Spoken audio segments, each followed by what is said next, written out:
We welcome everybody to this hearing, but particularly those people that are testifying, because it takes a lot of work to prepare for this. It even takes a lot of work for our staff to prepare for it. So I know that for those that are both government and non-government have to work hard as well. We've heard a constant drumbeat over the past 2 years about the national security threats posed by Russia, attempts to sow discord and inflame partisan differences through social media, and attempts to interfere with our elections through cyber intrusions are real threats. They should not be underestimated. I've held 7 hearings on election meddling. But the media hysteria over all things Russia has distracted attention from an arguably greater, more existential threat, and that happens to be China's effort to overtake the United States as the world preeminent superpower in all phases of society and economy. China has made no bones about doing this through any and all means, whether it be President Xi's stated goal of becoming, quote unquote, the world's biggest superpower by 2015, or the program Made in China 2025, and that's an initiative that calls for a 10-year overhaul of China's manufacturing and high-tech industries, the PRC's plan for superiority, including even economic dominance. The United States remains the most creative, innovative society on earth. Although China has made significant strides in various sectors like technology, telecom, advanced robotics, artificial intelligence, and scientific research, one tool of economic advancements continues to be very pervasive. That's economic and other forms of espionage. In simple terms, then, it's called cheating, and it's only getting worse.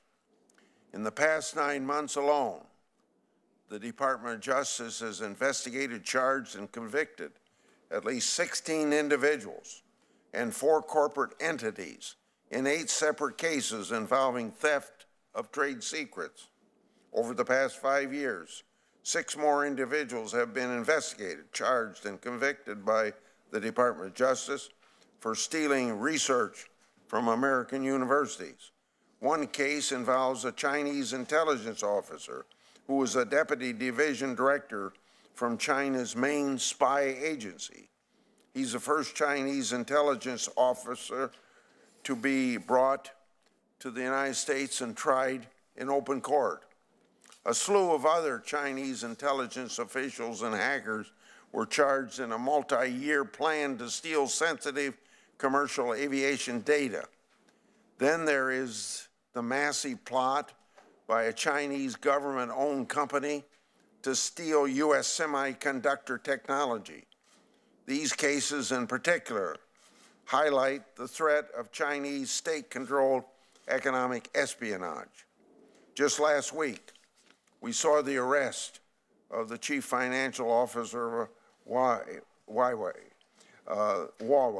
the largest telecommunication company in China, and a financial firm owned by China's Ministry of Finance reportedly used various shell companies to conceal efforts to get sensitive satellite technology from Boeing. That technology, of course, has potential military applications. Although those 2 cases did not strictly involve espionage, they point to a broader issue, that being cold disinterest to American sanctions enforcement and a callous indifference for broader adherence to the rule of law. When it comes to espionage, FBI Director Wray has said, quote, "There's no country that's even close," end of quote, to the People's Republic of China. General Keith Alexander called China's estimated gains from economic espionage of up to $600 billion. quote, the greatest transfer of wealth in history, end of quote. China is believed to be responsible for 50 to 80% of the cross-border intellectual property thefts worldwide. Over 90% of cyber-enabled economic espionage in the United States, reports issued this year by the White House Office of Trade and Manufacturing, the U.S. Trade Representative, and by ODNI, all report detailed findings on China's role as a prime cyber attacker and thief of American intellectual property and technology. The National Institutes of Health announced in August of this year that it has discovered NIH grants are going to researchers who are not disclosing their contributions from foreign governments. Chinese talent programs seek to recruit American researchers in order to bring technology advancement back to China. Confucius Institutes, found at many of our nation's top universities and directly funded by the Chinese government, stifle intellectual freedom and quiet all those who would criticize China with revisionist histories. In response to the growing number of cases, the Department of Justice recently announced a new initiative to combat Chinese economic espionage. So I look forward to hearing more about the initiative and any legislative proposals needed to address these. We often get distracted by the shiny objects in front of us. I fear that China is all too happy to have our attention deflected away from the threat that they pose to our economy, our innovation, our business, and our very standing in the world. Nobody is in favor of billions in American intellectual property being stolen. Nobody supports researchers violating the terms of their government grants in favor of foreign government. We all should condemn cyber attacks on government and private sector information and systems. The question is, how can we counter these activities? I hope we can come to an answer. Senator Feinstein. Thanks very much, Mr. Chairman. As I listened to your statement, I thought back. I believe I was the first American mayor to go to China to forge a relationship for my city, San Francisco, with Shanghai, which became one of the most active sister city relationships in the world, and I think eased the transition for China. We sent scholars, we sent technical people. It was a relationship that I have always been extraordinarily proud of. The first president of China, or the president of China, Jiang Zemin, and I were mayors together and forged this relationship. And now we see things going awry. It is very hard for me. I've been very proud of China's economic and technological development, which has been much faster than we thought in the mid-1970s it ever could be. And its continued economic and technological development presents many opportunities and many challenges, though, for the global community, and particularly for us. Ensuring that our two nations can continue to enjoy productive relations is really going to require a mutual commitment to basic international norms, particularly regarding the use and protection, excuse me, I have a cold, and protection of intellectual property rights. Transfer and theft of American intellectual property by the Chinese government is today the most pressing economic and national security challenge facing our country, and I believe China as well. In 2017, a counterintelligence analyst testifying before the United States-China Economic Security Review Commission described Chinese espionage efforts as, quote, persistent, intense, patiently executed, and include the simultaneous execution of such a large and diverse set of legal and illegal methods, individuals and organizations, there's little chance the targeted U.S. competitor can effectively defend or compete in the future without significant support of the United States government, end quote. And that's the U.S.-China Economic Security Review Commission from January 26, 2017.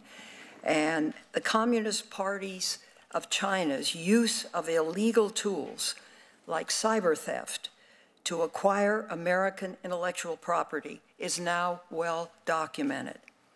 In 2013, the Commission on the Theft of Intellectual Property, conducted by the National Bureau of Asia Research, cited a report that found state-affiliated actors were responsible for 19% of successful data breaches.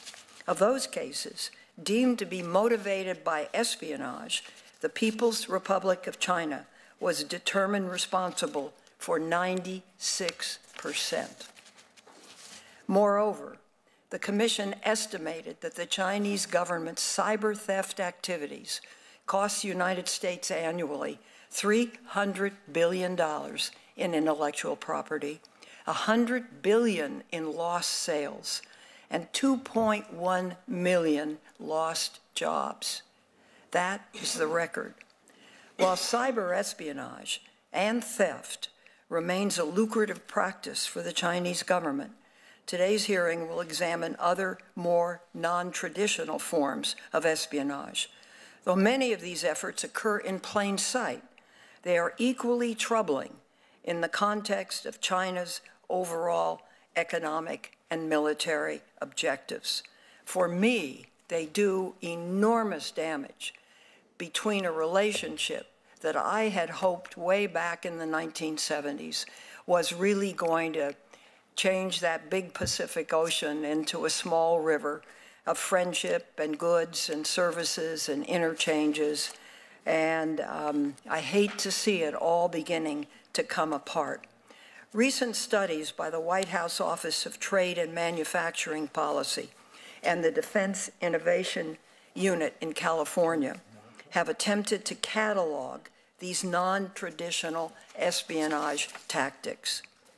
From placing Chinese scientists, including those associated with the Chinese military, at top U.S. universities, research institutions, and national laboratories, to acquiring small, promising U.S. technology companies, to luring top U.S. academics with lucrative contracts to institutions located in China, to forced joint ventures and dubious inspections requiring U.S. firms to turn over source codes and other confidential information if they want to access Chinese markets and patents.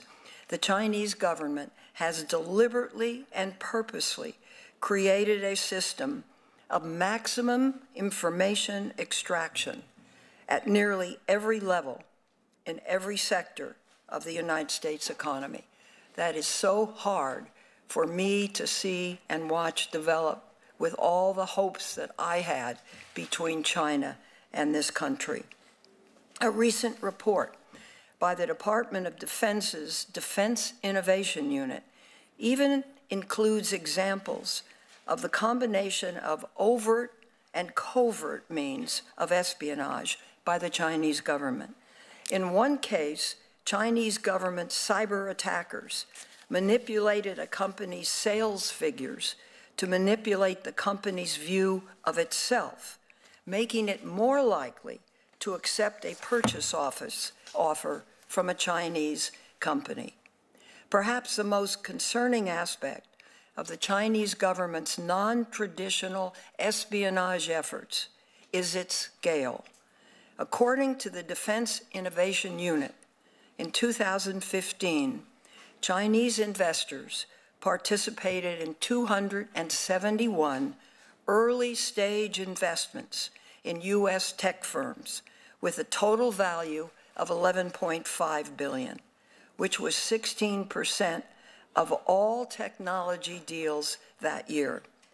Near the end of 2017, Chinese investors participated in 69 deals worth $1.2 billion in U.S.-based artificial intelligence technologies alone. In 2016, 328,000 Chinese foreign nationals studied at U.S. colleges and universities, and Chinese foreign nationals comprised 25% of all U.S. graduate students in STEM fields.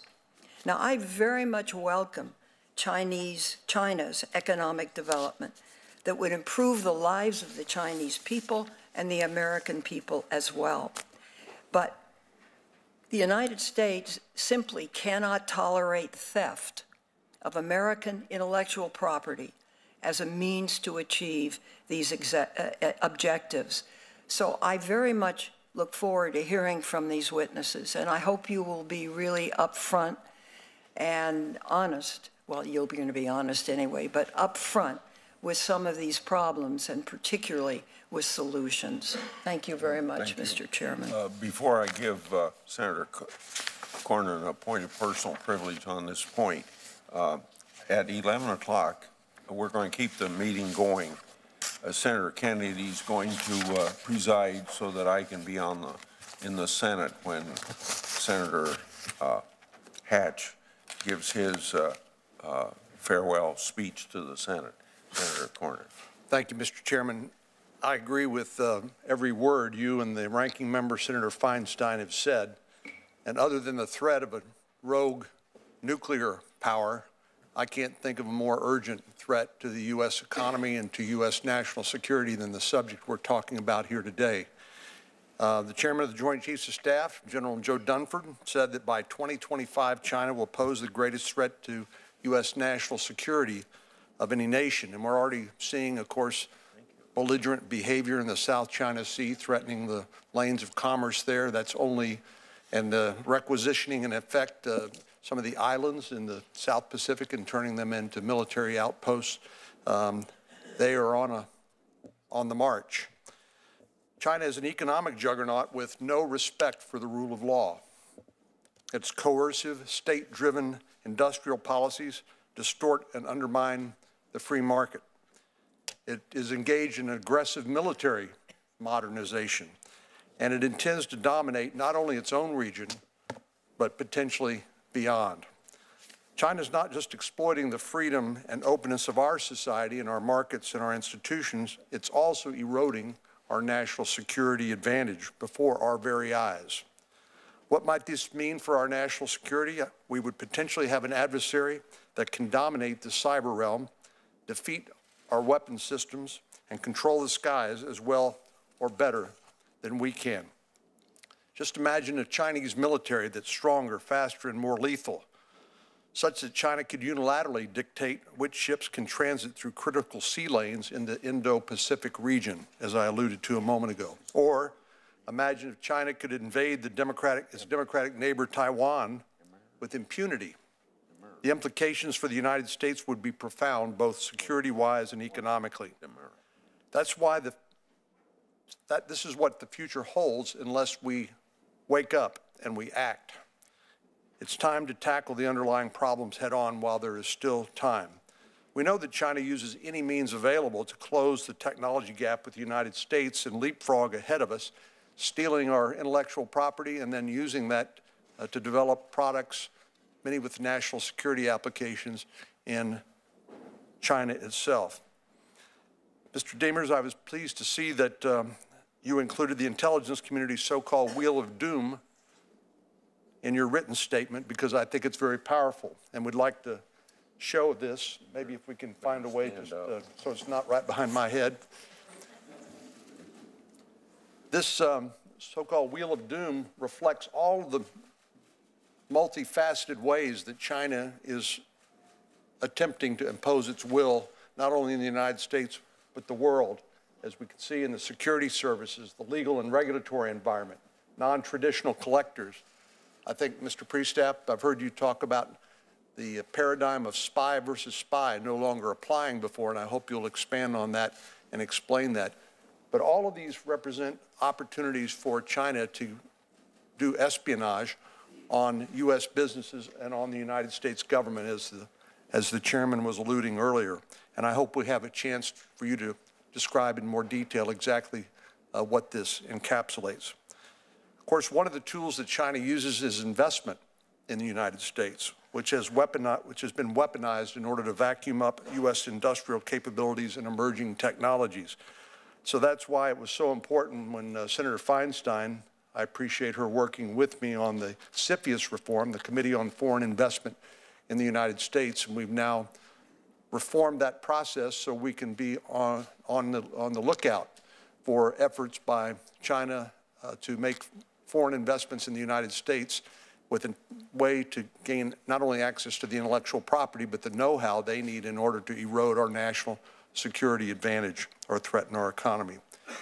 So, Mr. Chairman, this is, I think, as I said earlier, one of the most urgent issues facing our country today, and I certainly appreciate you and the ranking member conducting the hearing. Look forward to questioning our witnesses. I had the chance to hear from Mr. Krebs and Mr. Priestap in Austin recently with Senator Warner and Senator Burr. TechNet hosted a briefing for the business community, and as you know, we have a growing technology community in Austin, and I think many of them were shocked at what they heard and the threat that confronts our tech community and our economy and our nation, our national security as well. So thank you for being here, and thank you, Mr. Chairman. Yeah. John Demers is the Assistant Attorney General for National Security Division, DOJ. He was previously Vice President and Assistant General Counsel, Boeing Company, as well as Senior Counsel to the Assistant Attorney General, and then Deputy Assistant Attorney General for the Office of Law and Policy in the National Security Business Division. Christopher Krebs is the first Director of the Department of Homeland Security's Cybersecurity Infrastructure Security Agency. I congratulate you, sir, on being the first in this role. His previous roles included serving as Assistant Secretary for Infrastructure Protection and a Senior Counselor to the Secretary of the Department of Homeland Security, and as a member of Microsoft's U.S. Government Affairs team and their Director of Cybersecurity Policy. Bill Priestap is the Assistant Director of Counterintelligence Division of the Federal Bureau of Investigation. He's served in the FBI for 20 years in a number of roles, including Deputy Assistant Director of Intelligence Operation Branch in the Directorate of Intelligence and a Special Agent in charge of Counterintelligence Division in New York Field Office. We'll start with my left to right, so Mr. Demers, please proceed. And you've been very patient while we've given long statements, so thank you. Thank you. Well, good morning, Chairman Grassley, Ranking Member Feinstein, and distinguished members of this committee. Thank you for the opportunity to testify on behalf of the Justice Department's efforts to combat Chinese economic aggression, including through our new China initiative.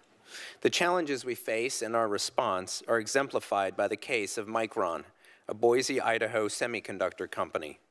Micron controls about 20 to 25% of the $50 billion market for a basic kind of computer memory known as Dynamic Random Access Memory, or DRAM for short. It's a critical component of a wide range of computer electronics. Until recently, the Chinese could not make DRAM. They had to buy it from companies like Micron. In 2016, the Chinese authorities set out to change that.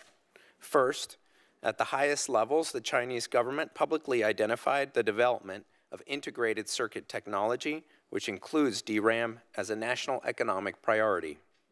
Then, it invested more than $5 billion to start up a company, Fujian Jinhua Integrated Circuit Company, for the sole purpose of designing, developing, and manufacturing integrated circuit chips, specifically DRAM. And that same year, having never made a single computer chip, this company announced a partnership to manufacture DRAM with a Taiwan semiconductor foundry known as UMC. There was only one problem, according to our indictment that we unsealed last month. Neither company had ever made advanced DRAM, so how could they possibly manufacture it together less than a year after Fujin Jinhua had been founded? According to the indictment, by luring Micron employees to steal trade secrets from Micron and bringing them to UMC, who would then transfer the technology to the Chinese state-owned enterprise pursuant to the company's technology cooperation agreement. We have responded with the full force of our law. We have charged 3 former Micron employees and 2 companies with economic espionage, stealing trade secrets for the benefit of a foreign government.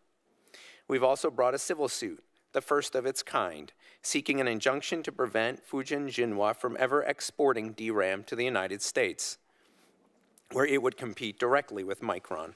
And we worked with the Commerce Department to add Fujin Jinhua to its entity list, making it functionally impossible for the company to buy the materials it needs to make DRAM based on the technology it is accused of stealing.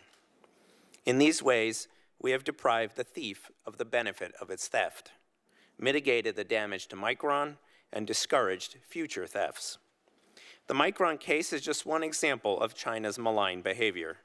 China is driven by a desire to be at the forefront of 10 critical technologies laid out in its Made in China 2025 plan. No one begrudges a nation that generates the most innovative ideas and from them develops the best technology. But we cannot tolerate a nation that steals the fruits of our brainpower. And that is just what China is doing to achieve its development goals. China has turned the tradecraft of its intelligence services against American companies, taking trade secrets and other sensitive commercial information through computer intrusions and by co-opting company insiders. From underwater drones and autonomous vehicles to critical chemical compounds and inbred corn seeds, China has targeted advanced technology across sectors that align with China's publicly announced strategic goals. The playbook is simple: rob, replicate, and replace. Rob the American company of its intellectual property, replicate that technology, and replace the American company in the Chinese market and one day in the global market. It's no wonder that from 2011 to 2018, more than 90% of the department's cases alleging economic espionage on behalf of a state involve China.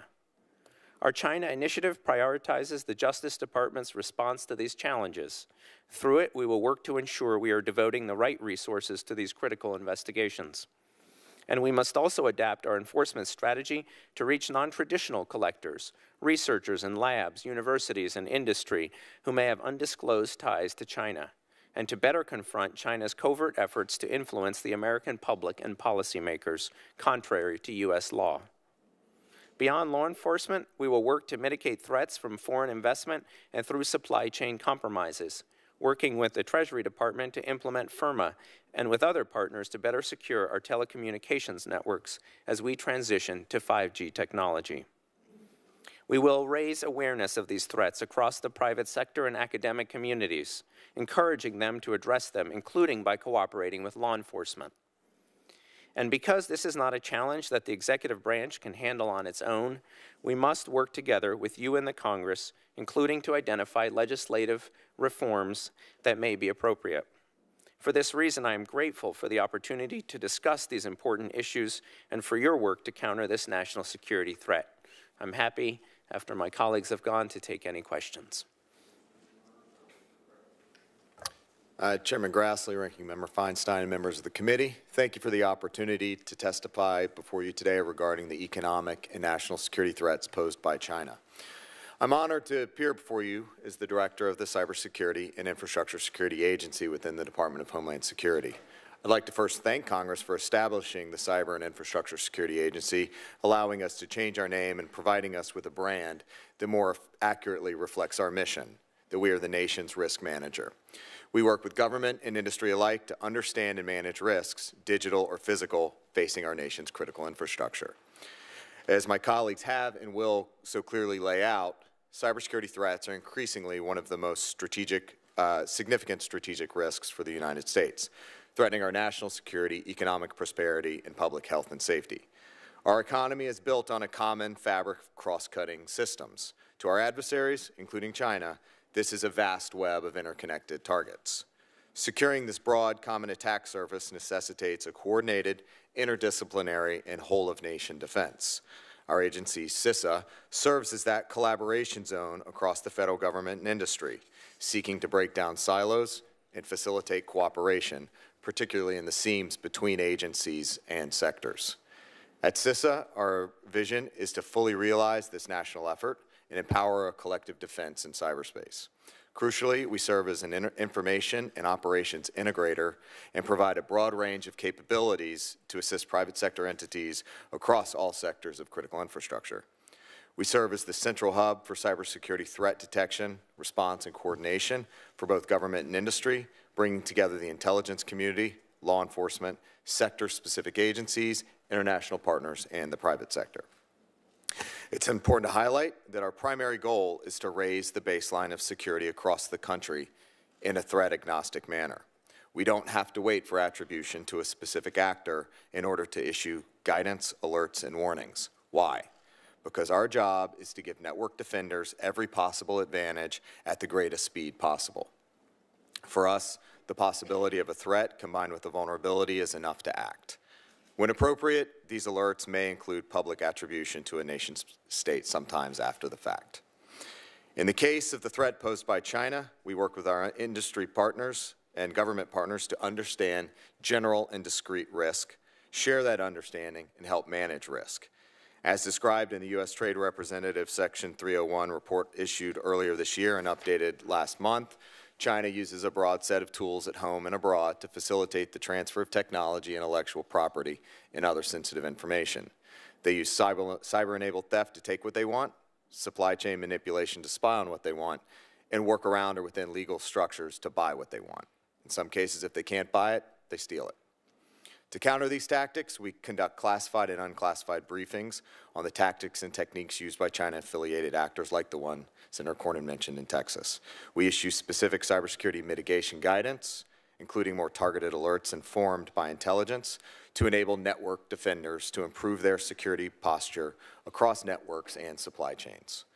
We advise companies on the risks of doing business in a complex and unpredictable environment like China that includes forced technology transfer, limited transparency, and a lack of privacy. In a globally integrated world, what happens over there can quickly impact operations over here.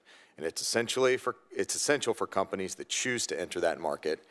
They go in with eyes wide open and with strategies to protect their broader operations and the nation as a whole. On supply chain, among other efforts, we've recently established an ICT, Information and Communications Technology Supply Chain Risk Management Task Force, bringing together the IT and communication sectors with government to consolidate supply chain risk management best practices, identify gaps, and develop solutions. In addition, like DOJ and FBI, CISA participates in interagency risk management efforts, including CFIUS and Team Telecom. DHS represents 10 of the 16 critical infrastructure sectors that go through CFIUS, with CISA, my agency, managing the relationships with the majority of those sectors, including manufacturing, IT, and communications. We assess risks posed by transactions and engage with our partners on the disposition of acquisitions. Ultimately, our goal, our vision, is to enable that broader collective defense against cybersecurity threats where the government and industry understand the risks we face and are prepared to defend against them. I look forward to further outlining our efforts today. Thank you, and I look forward to your questions.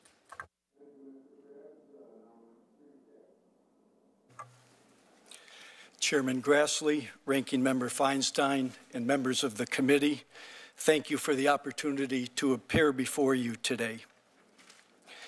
The United States is the world's sole superpower and single largest economy, but our prosperity and place in the world are at risk because the Chinese government and its proxies are aggressively exploiting our nation's economy, technology, and information.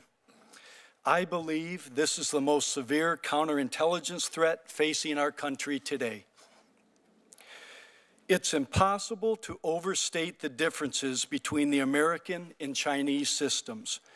China is an authoritarian, one-party state where the Chinese Communist Party reigns supreme.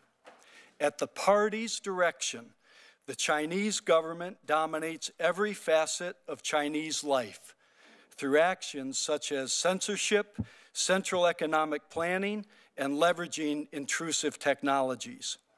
Any semblance of free enterprise, free speech, or religious freedom exists merely at the whim of the party. It is therefore alarming that the Chinese government's economic aggression, including its relentless theft of U.S. assets, is positioning China to supplant us as the world's superpower. Since World War II, the United States and our allies have created an international order that has led to greater peace, prosperity, and human rights than at any other time in human history. The Chinese government has been exploiting this order while simultaneously trying to challenge and replace it. The resulting double standards are everywhere. China tries to dominate internet governance to benefit Chinese telecom companies, yet China censors its own internet and eliminates data privacy. A Chinese police officer becomes president of Interpol, yet that official later disappears into China's opaque criminal system, accused of vague crimes and never seen again. China ratifies the UN Convention on the Law of the Sea, yet builds artificial islands in disputed waters. China claims to champion the developing world, yet China's loans create debt traps and undermine sovereignty. The Chinese government pursues its goals by any means necessary. Some are clearly illegal, like economic espionage and computer intrusions. Even those that appear legal often rely on deception, such as front companies or digital backdoors. Some are lawful but not reciprocal, exploiting the openness of free nations. That's why investigations and judicial actions are critical, but we need an even broader response to this threat. We must continue to inform businesses about supply chain risks and insider threats, inform academia about talent recruitment programs and theft of research, inform the Chinese diaspora community about coercive repatriations, inform police and public officials about threat indicators, and inform the public about data risks and malign foreign influence. As the United States pursues a whole-of-society response to this threat, we must address the vulnerabilities within our system while preserving our values and the open, free, and fair principles that have made us thrive. What hangs in the balance is not just the future of the United States, but the future of the world. Thank you. Thank you all very much for keeping within the time limit. We'll have 5 rounds of questions. I'm going to start with something that just Mr. Demers already addressed, but maybe you could be a little more definitive. On November the 1st, 2018, DOJ announced the creation of a special initiative to counter the threat of Chinese espionage activity. And of course, you're the leader on that, which calls for recommendation. The initiative calls for recommending policies, proposals to Congress if necessary. How will the Department's China initiative improve the Department's ability to respond to these non-traditional Chinese threats? Thank you, Senator. So we are underway. This is an initiative announced by the former Attorney General, but it continues at full speed. Our focus is this. First, whenever the Attorney General gets up and says this is a priority of the department responds. The Assistant U.S. Attorneys in the field, the FBI investigators in the field, they hear that, and they realize that these cases need to be prioritized. Now, why that's important is that these cases are difficult. They take a long time. They involve sometimes sensitive intelligence sources and methods, and sometimes folks are discouraged from bringing them because they think they may not lead to prosecution. But when the Attorney General gets up and he says, this is a prioritize, I understand the difficulty of these cases, folks respond. So one thing that we're going to do, we're going to try to encourage and enable folks in a number of ways to do that, including by having training sessions with prosecutors to understand better how to bring these cases. We've got prosecutors who are very experienced in these areas, but this is a problem that touches U.S. attorneys' offices across the country in every state, and so we've got to make sure we've got the right expertise across the board.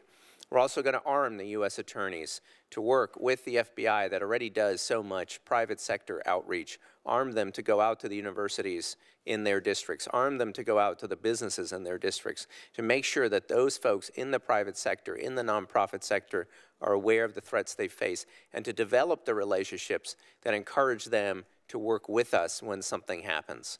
The successful cases that we have had have been as a result of companies cooperating with us. That's a critical element of our investigations when the company is targeted. So we have to develop those relationships as well, and we'll be doing that.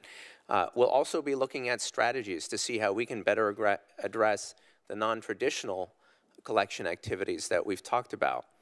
Researchers at universities, students who are here to study, most of whom are here for legitimate purposes and only doing legitimate activities, but some of whom are here to harvest our technology and to send it back to China. The trick is that not all of these things are illegal, and I think of it a lot like CFIUS, in that we also need to be looking at activity that is perfectly legal but still presents a national security threat. So that's one area we'll be looking at and where we may need some help and to work with all of you. I highlight in my testimony a couple of areas that may require legislation to address, including theft of U.S. intellectual property outside the U.S. by non-Americans. So these are the things that we are hoping to accomplish, and this is what we have begun to work on since November 1st. Also, for your answer, incidents of Chinese economic espionage appear to be increasing just over the past 9 months. We've seen a huge uptick in the number of cases brought by DOJ or maybe under investigation. What in your view accounts for the trend, and does the increase in criminal cases mean that Chinese are intensifying efforts to steal from American companies more so than what we've known over a long period of time? I think, Senator, that their activity has been steadily decreasing. The cases we've brought, increasing. The cases we've brought in the last 9 months are the results of investigations that have been taking place over a number of years. So they don't reflect just the last 9 months worth of activity. I think what they reflect is, starting several years ago, a real focus on the part of the department, on the part of the FBI, to investigate these cases and to bring these prosecutions. The seminal moment, I think, being back in 2014, where for the first time the department charged Chinese, in that case military officers, with commercial espionage. And from that, I think the FBI and the AUSAs realized these are cases that the department is going to be willing to bring, and they started to do those investigations. But we've been able to bring a number of cases because the activity is tremendous, and the grounds for those cases very fertile. For my last question, I've got a long lead into this question, but I think you know what I'm getting at by asking you, how, Mr. Priestap, how does the FBI work with the NIH and the universities to identify and prevent the conducts that we know and I've described in my opening comments? And have you found that China is a serious threat to the integrity of this country's publicly funded research? So, sir, getting back just a minute ago to a question about the Attorney General and Department of Justice standing up their China initiative, because I think that's relevant here. It comes down to raising awareness of the threat. Of late, I pay attention to both global and American surveys of the greatest threats facing our country. And again, in, let's call it the top 10 lists, China's always near the bottom. And yet, meaning the average American, the average global citizen, when they think of the greatest threats facing them in their countries, they put China toward the bottom. In my opinion, China needs to be near, if not at the top of that list. And so whether it's working with the National Institute of Health or American universities, what the FBI, DOJ, DHS, and others in the U.S. government are doing is we are trying to make them aware of the gravity of this threat, the capabilities of the adversary, and the methodologies by which the adversary advances their aims.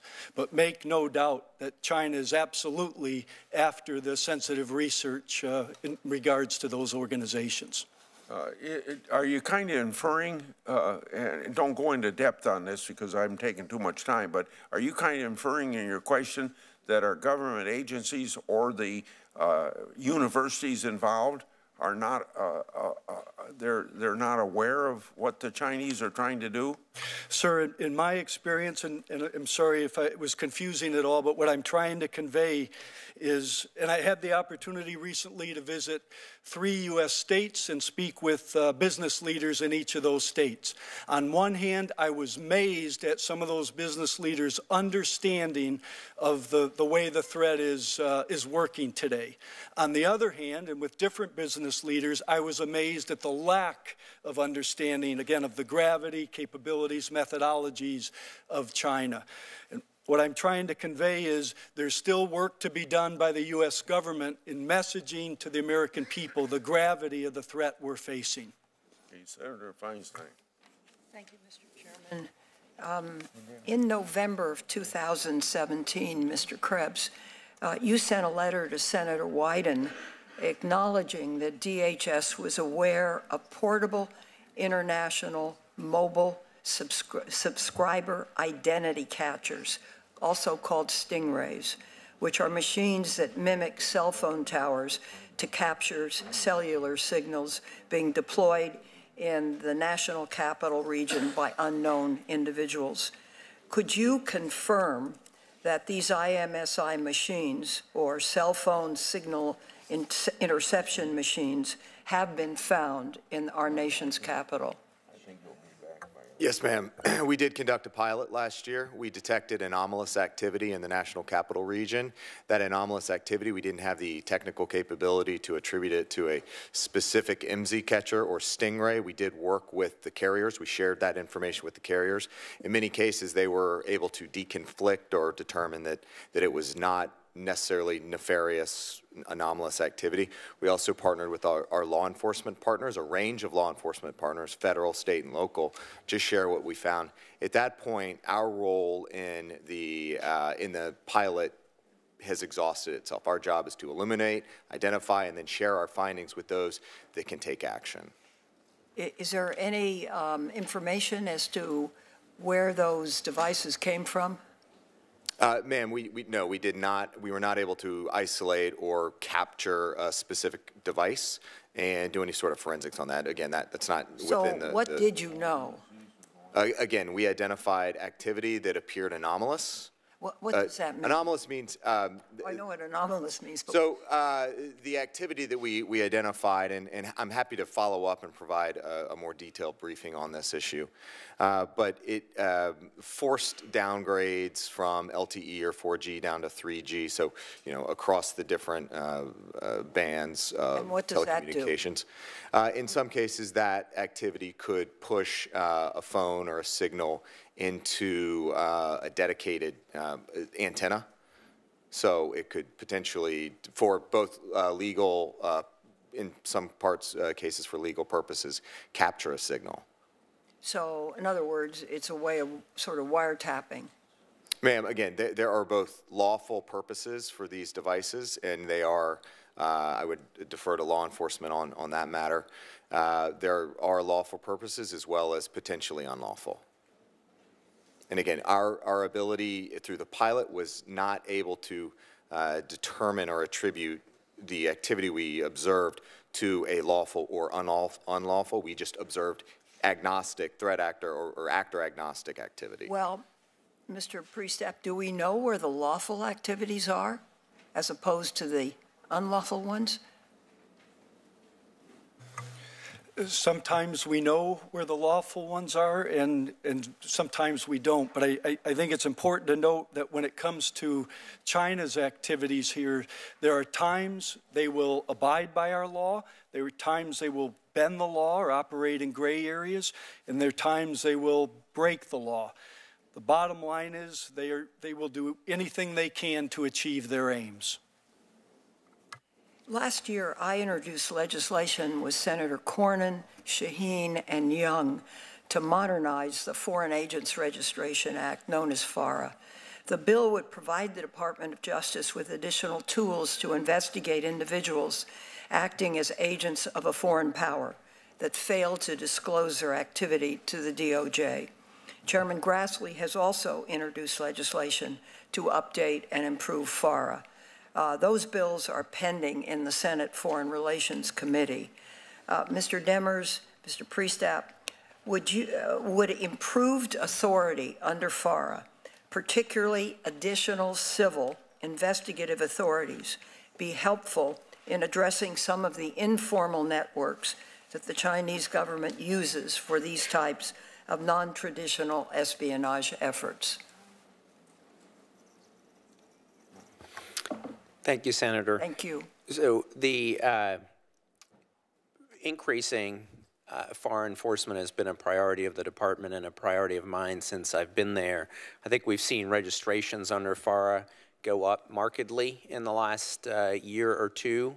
I think when the numbers for 2018 come out, you'll see a continued increase in those. And as well as indictments under FARA for failing to register as an agent of a foreign principal. We continue to do our investigations using, letters of inquiry, unless they're criminal investigations, in which case we can use grand jury subpoenas, and continue to assess the degree to which it would be helpful to have civil subpoena authority. I do think that folks who get letters of inquiry are just more responsive to subpoenas and provide fuller responses to subpoenas than they do to letters of inquiry, and I have seen that in some of the cases that we have done. So I know we've worked together with you and your staff on those bills, as well as Mr. Grassley, and what I would propose is that we continue to do that in the new year. Thank you. I'd like to. Thank you, Mr. Chairman. Actually, Senator Kennedy would be next, but he's going to come and chair for me, so I think I'll call on Senator Satt. Oh, I'm sorry, you haven't asked questions. I outrank him. It's confusing, but I'll defer to the senior senator from Texas. White. It's the white hair. I forgot. Thank you. That's quite all right. Mr. Demers, in your written remarks, you refer to the Made in China 2025. I think we have another chart here. If I can get Vanna White to show it. But this is in your testimony, you say Made in China 2025 is as much a roadmap to theft as it is guidance to innovate. Can you explain what you mean by that?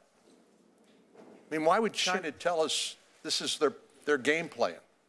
Well, I think what they're telling us overtly is this is their game plan in terms of where they want to lead the world in technology, where they want, specifically where they want to have domestic capabilities in terms of these 10 rather broad technological areas that they believe will be the future of technology around the world. What they're not telling us openly, in fact, what they deny ritually openly, is that they're also using illegal means to advance their development goals in those technologies. And so what I always say, and I said it today, is we, of course, don't begrudge them their efforts to develop technologically. They can be of great benefit to the world and, of course, to China. But you cannot use theft as a means to develop yourselves technologically, and that's what they're doing in a number of areas. If you look at the cases that we've charged in the last year or so, you can map so many of them into those 10 slots that you have up there on the board. So would it be fair to say that this is sort of a shopping list that the Chinese entities and individuals use to go out and steal intellectual property in these areas so that they can leapfrog us? In other words, they don't have to go in and develop a fifth generation fighter aircraft if they can steal the plans for that and then make it in China, correct? Right. I mean, it's more than a shopping list. It's guidance to the rest of government and to the rest of their companies and to their people that this is what we want to be the best in class at, and therefore that you should organize your activities, whether they're legal or illegal, to achieve that. And that's the Micron case we talked about. I mean, first you have a high-level goal that's set, and then you have direction and funding to achieve that goal, in that case through illegal activity. And that's what we see in a number of these cases that we've charged recently. Aerospace is up there. A number of the cases we've done recently are about commercial jet engine fan blades and the use of composites in aerospace. Well, I know my conversations with Ambassador Bolton, the National Security Advisor, just this week, we talked about ways we could work together to deter intellectual property theft. I know part of that has to do with them stealing plans and then making counterfeit products that they then try to import in the United States. And but we also think there's an important role for Congress to play, working with the administration to try to deter that on the front end before they steal it and then try to sell it back to us. Mr. Priestep, I alluded to some remarks that you made, and maybe you could expand on those. You alluded to some of these this morning on how the espionage that's being conducted by China is not a spy versus spy paradigm, but it's an all-of-government exercise.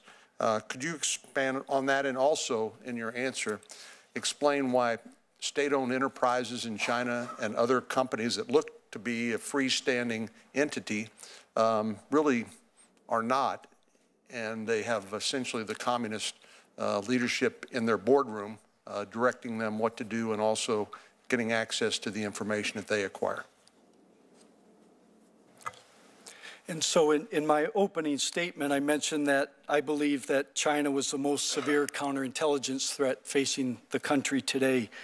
And when I talk with outside groups periodically and I ask them about the counterintelligence threat and what it means to them, I'll hear things like, well, it's about countering the activities of hostile foreign intelligence services. It's about spies versus spies, and it's about our spies trying to protect America's state secrets.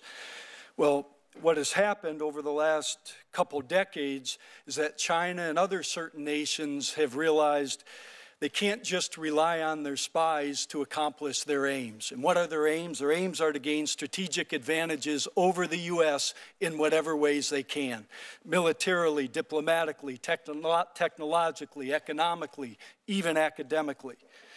But again, if they can't just rely on their spies, what are they doing? Well, they're relying today on people from all walks of life to carry out their aims. So the last thing I'd want to do, and would intend to do, is to demonize a people. I am not trying in any way to demonize the Chinese people.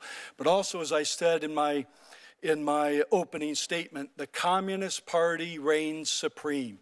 And they have a great ability to lean on people, some who are witting, some who are not witting in their society, to, again, carry out their aims. So whether they be researchers, scientists, students, businessmen, otherwise tourists, the Chinese intelligence services don't hesitate to ask those people to carry out their aims. They just don't rely on spies.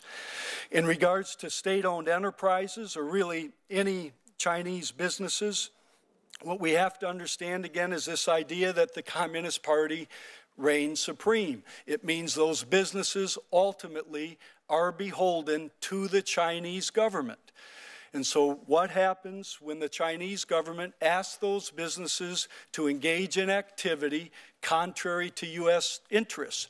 Those businesses have a choice. If they want to continue to do business, they basically follow the order of the Chinese government. If they decide not to follow those orders, they're at the risk of being shut down. And so our idea of a free market economy is not what China's system is. It is very, very different, and I think we need to understand that. Thank you. Thank you, Mr. Chairman. You bet. Senator Klobuchar. Thank you very much, Mr. Chairman and Senator Feinstein. I want to thank all of you for being here. In May, I led 18 senators in a letter urging National Security Advisor John Bolton to reconsider his decision to eliminate the role of cybersecurity at the National Security Council. I'm concerned we're going to be losing important expertise in our cybersecurity workforce, while the Chinese, by all accounts, especially what you saw the news this week about Marriott, the Chinese seem to be doing the opposite. Given the Chinese government's commitment to cyber programs and investment, how can our government keep pace?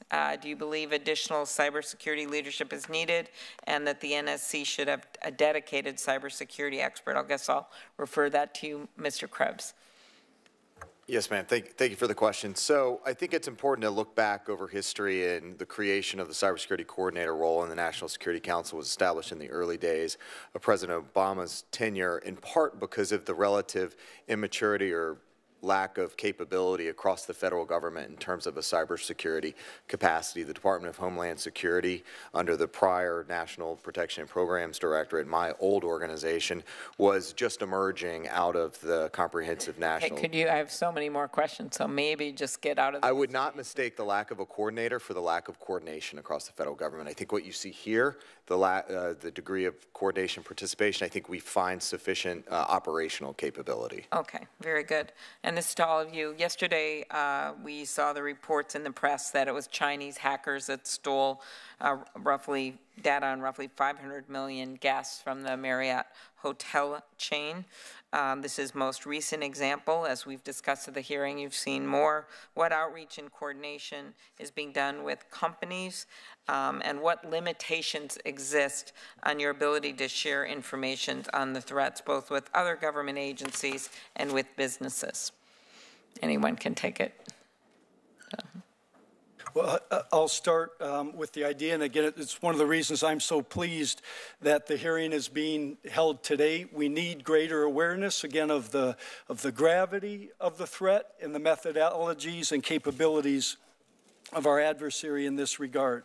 I want you to know from all three of our organizations, and I've sat on panels with these gentlemen, we are doing everything we can to convey the message to as many, I call them thought leaders, business leaders, academic leaders, U.S. government leaders on this topic as is absolutely possible.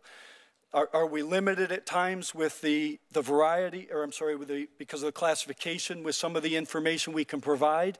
Yes, but please rest assured that we are leaning forward. We, the FBI, and my partners in government, we are leaning forward, in my opinion, and sharing more information from a counterintelligence end than I've ever seen us do before. Okay. It's not perfect, but we're going in the right direction. Okay, thanks. Ms. Demers, do you think that we have enough resources, both with the Justice Department, including adequate enforcement of the Foreign Agents Registration Act? Thank you, Senator. So I think that's microphone, I think. Mike, yeah. That's a question I've been asking myself. And to the extent that we need more resources, I think that they are kind of in this counterintelligence area, implementation of FIRMA. I know that Congress has given the Treasury Department additional resources to implement the new statute. So that's an area we're looking at, and I think at the appropriate time we may be coming forward with a request. Okay, that'd be helpful.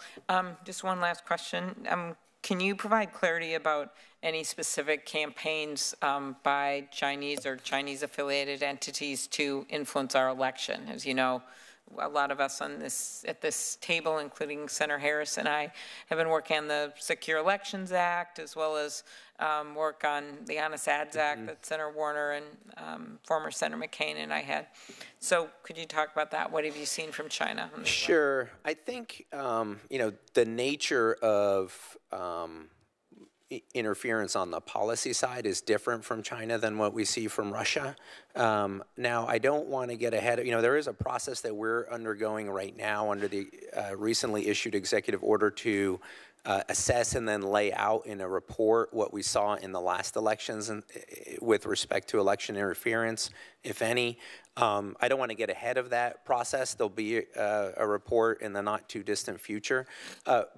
So we are worried, though, more generally about Chinese political influence and how can we use FARA, how can we use Section 951 of the Criminal Code to make sure that any efforts at influence are transparent. Okay, well, very good. Thank you. I hope we'll get your help in trying to get these bills passed. Thank you. Because it's not just one country. Thank you. Thank you, Senator. I think I'm next. Thanks to all of you for being here today. I want to look at this from 30,000 feet. One can debate the date of the rise of China, but at least one seminal date, it seems to me, is when China was admitted to the WTO in 2001. I believe they were admitted on December 11th. On December 12th, 2001, China started its economic expansion, and it also started to cheat. And we were told, as it became more and more apparent, that our friends in China, or at least the political leadership, were not playing by the rules. Well, be patient. Eventually, China will develop a market economy. They will come to value property rights. As people are lifted out of poverty into the middle class, they will embrace liberal, not liberal versus conservative, but liberal in the classic sense, values. And we were naive. I'm happy people have been lifted out of poverty into the middle class in China. I think they've made the world richer. I don't want to hurt China, but I don't want China to hurt us either. Now, what are we going to do about this? I mean, we were naive. We tolerated it for a long time.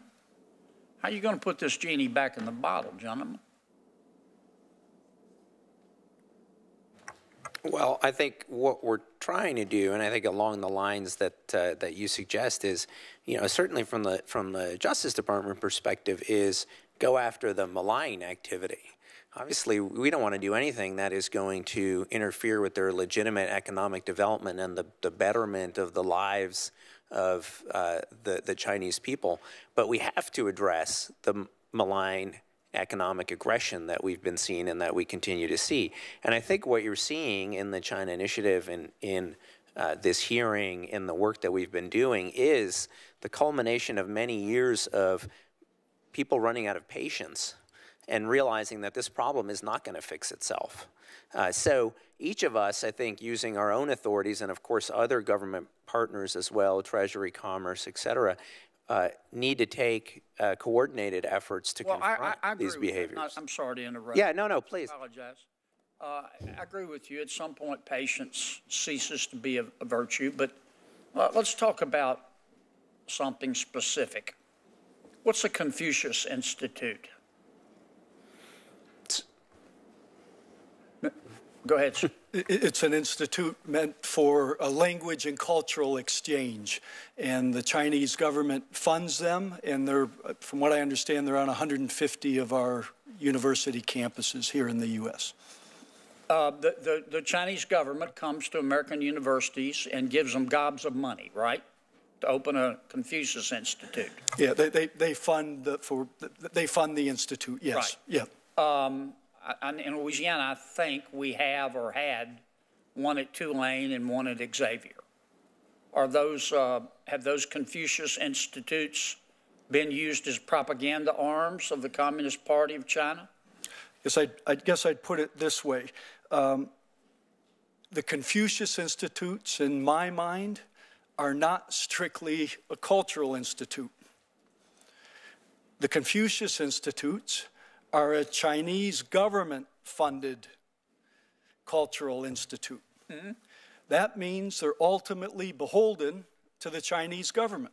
And there have been instances around the world in which those institutes have, say, quashed free speech, in particular in regards to issues involving Tibet. In other words, if you talk about what we don't want you to talk about,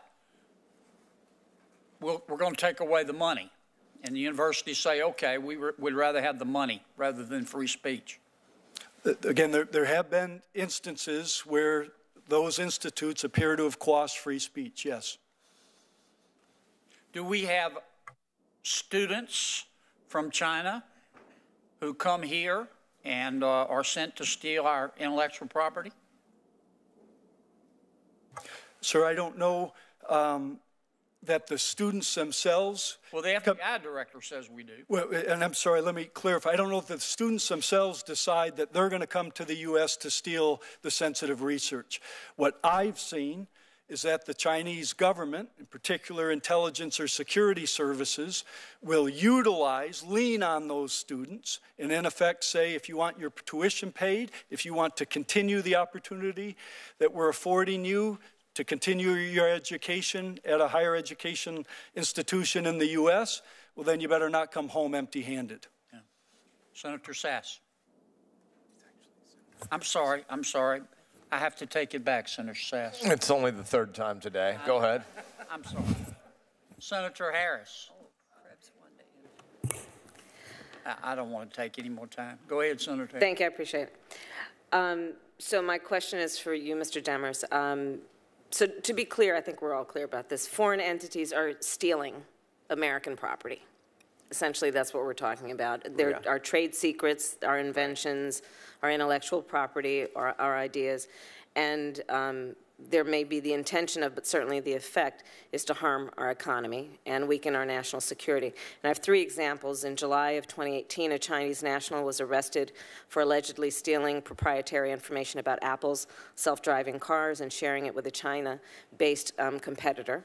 In October of 2018, a Chinese spy was arrested for allegedly attempting to steal trade secrets from GE Aviation, which is a jet engine supplier for military aircraft. And in November of 2018, the DOJ accused China of stealing proprietary technology from Micron Technology, a producer of computer memory chips found in, quote, just about every gadget. So this is obviously just a snapshot, but the type of theft is rampant, as you know. Some estimates suggest it costs the United States economy $225 billion a year. So one tool to combat these malicious acts is the Economic Espionage Act of 1996, which I know you're familiar with, which of course increases penalties for trade theft. The EEA, as it's known, is a critical deterrent mechanism, and in fact, you have noted that the threat of prosecution has raised the stakes for foreign intelligence officers. So my question is, would you agree that if we are able to extend the statute of limitations for civil actions, that we would further enhance the deterrent effect of the EEA? For criminal actions? I'm sorry. Correct. Yeah. So I think that may be very useful. I'd have to take that back and really think it through. But the reason why I say that is these cases are complicated and they take a very long time. So a number of the cases that we have charged just recently are about conduct that occurred 5, 6, 7 years ago. It can take that long. Attribution is especially difficult in the cyber context. It could take a very long time for companies to realize. So extending the statute of limitations. So that could be a useful tool for us. Great, and I would appreciate your feedback on that, because I would like to help in that regard. And then would you agree also that if we were able to increase the punitive damages that are available to victims, that would similarly enhance the deterrence effect of the EEA? Yeah, that may, Senator. I have to say that's not an issue that I've looked at very carefully, but again, Okay, let's follow up on that. Yep. Okay, and then also we're looking at expanding the extraterritorial scope of the EEA to also, again, increase the deterrent effect. So I'm assuming you haven't looked at that or thought about that either. No, that's something that I mentioned in my testimony, too, that we were lucky in the Micron case that some of this conduct occurred here so we could reach it jurisdictionally. But you can easily imagine a situation where that U.S. company and technology is outside the U.S., there are no U.S. defendants, and we couldn't charge it. So I think that's clearly something we need to address. Great. So I'm introducing a bill that would increase the available punitive damages to 3 times the damages, so treble damages essentially. We would extend the statute of limitations for civil actions from 3 to 5 years and expand the extraterritorial scope of the EEA. And such that it would apply to offenses that have substantial economic effect. So let's follow up on that, but I would love to get the DOJ to weigh in on that, and hopefully it would be helpful for your prosecutions. All right, I look forward to it. Thank you. Mr. Krebs, good to see you again. There's a May report that you issued with the OMB that found, quote, a significant number of agencies are unable to dedicate the personnel and resources to defending themselves from malicious cyber activity. Would you agree that the federal government still does not have all the cybersecurity experts we need to defend its systems? Yes, ma'am, and that's been reflected in recent statements as well. And how significant is this talent shortage, and what are any barriers that you have experienced to be able to hire the kind of talent that you need, and what can we do to address that? So I'll get back to you on the specifics of the numbers, the gaps we have. I think we have to provide more opportunity. There is a perceived pay gap between private sector and government. What I think we need to think through is what's the creative strategy that doesn't only focus on getting people into jobs, but how can we reskill and upskill existing personnel? How can we make more creative use of surge capacity forces, alumni networks, for instance, but also contractors. And then also consolidate services. So rather than compete across federal agencies for the same talent, how do we consolidate and move into a security as a service model? So can you follow up with us in terms of how that plan is coming along and what we can do to support that? And then my final question is, again, as it relates to that report, you found that 71 of 96 federal agencies, quote, have cybersecurity programs that are either at risk or high risk. And you made several recommendations to address those risks. So my question is, have the federal agencies that you've mentioned fully embraced and implemented your recommendations, and what is the timeline for getting that done? Again, happy to follow up with a more detailed briefing on where we are on that report. We have found a significant amount of interest across the CIOs, the federal CIOs, which admittedly have their own challenge of staying in roles and having some persistence in those roles.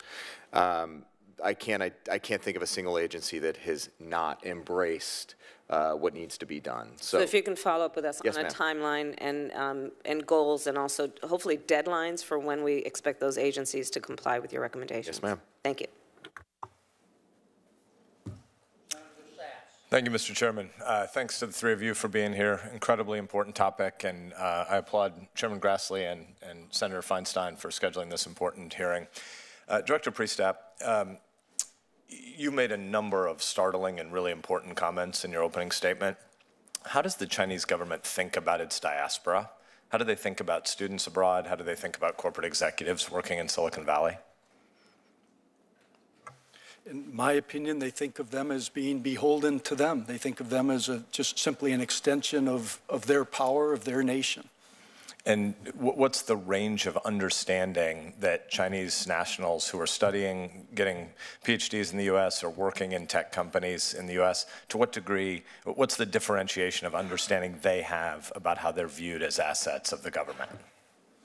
You mean those individuals? Based on FBI interaction with some of those individuals, it really is a case-by-case basis.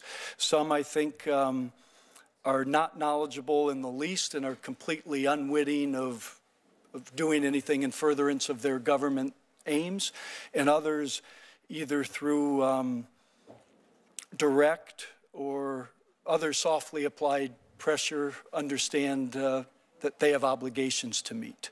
But it really runs the gamut, is what I'm trying to say. Is there clarity in the way we, the United States government, communicate to folks who come into the U.S., though, about our laws and about the expectations about what is and isn't appropriate forms of statecraft and spycraft?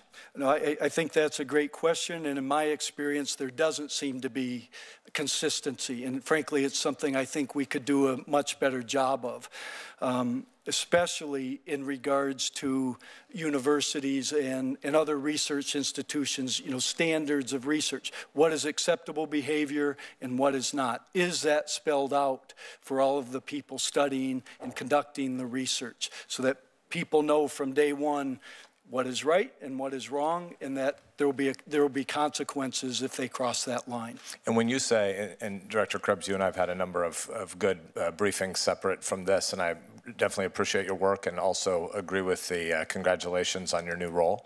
But when we say that there's coordination, but there's not a coordinator, who would be responsible for what Director Priestap just said? Like, who in the U.S. government is responsible for thinking through this issue of strategic communications with Chinese nationals who come to the U.S., many of them not intending to break laws, but ultimately having pressure on them to break our laws and to be involved in corporate and economic espionage?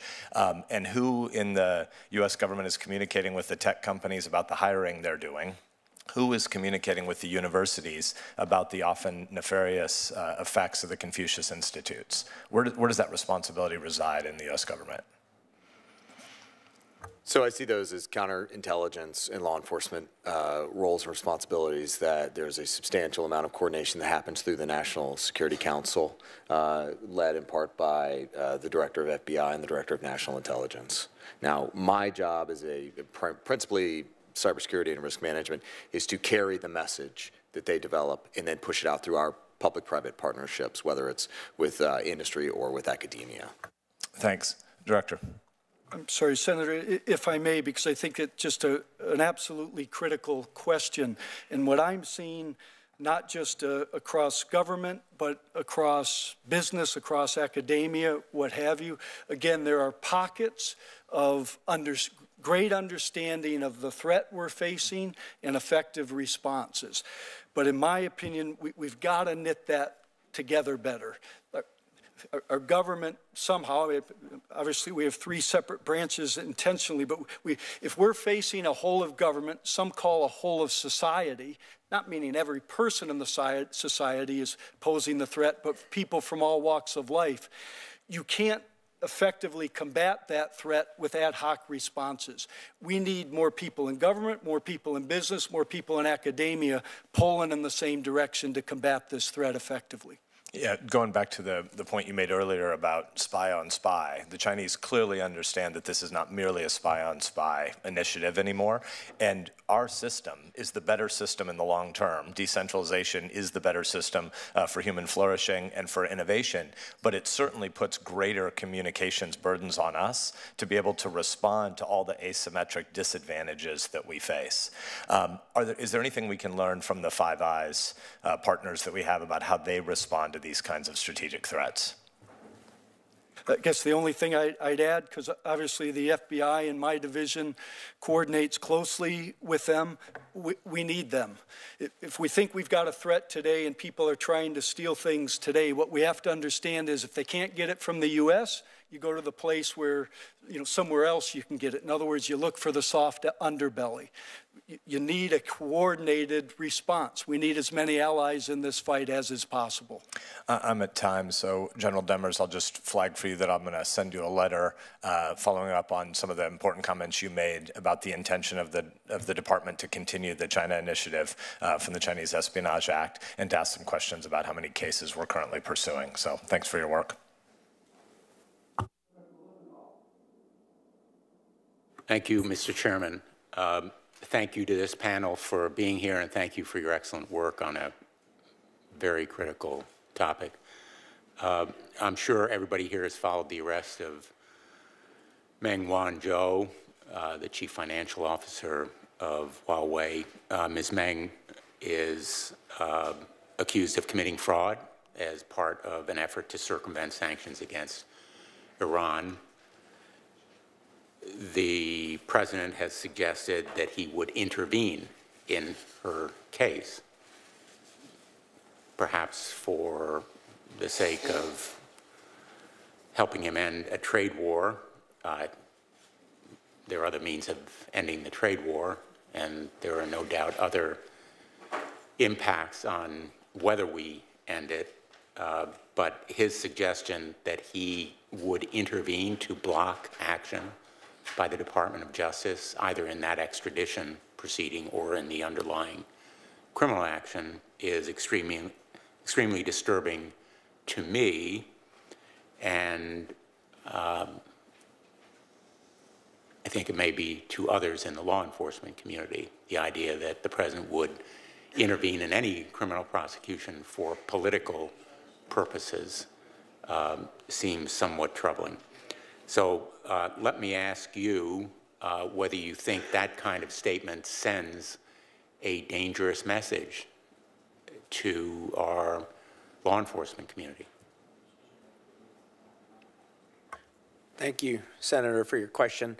I really can't comment on a pending criminal proceeding. Obviously, as you said, the extradition is ongoing. If she is extradited, our criminal case will continue. So I won't comment on that specifically. I will say that what we do at the Justice Department is law enforcement. We don't do trade. And so we follow the facts and we vindicate violations of U.S. law. That's what we're doing when we bring those cases, and I think it's very important for other countries to understand that. We are not a tool of trade when we bring the cases, and that's what we do when we see them through to their conclusion. And frankly, I think that's the danger of the President's statement, that it makes it look like law enforcement is a tool of either trade or other political or diplomatic ends of this country. And that may be true in other countries, but not in this one. And you are professionals who are doing this work very professionally. And it seems to me that the President does a disservice to the work as well as the image of our nation in terms of law enforcement. Any other members of the panel have any comments? Sir, I would simply echo what John said, and that I don't know if you're a New England Patriots football fan at all, but I have a son who is. And from what I understand, the New England Patriots have this motto. It's very basic, and it's do your job. And I want you to know from the FBI's end, we're going to continue to do our job. Why are you not a Patriots fan if your son is?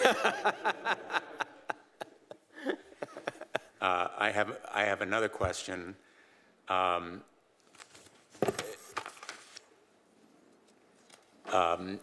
this is a supportive question.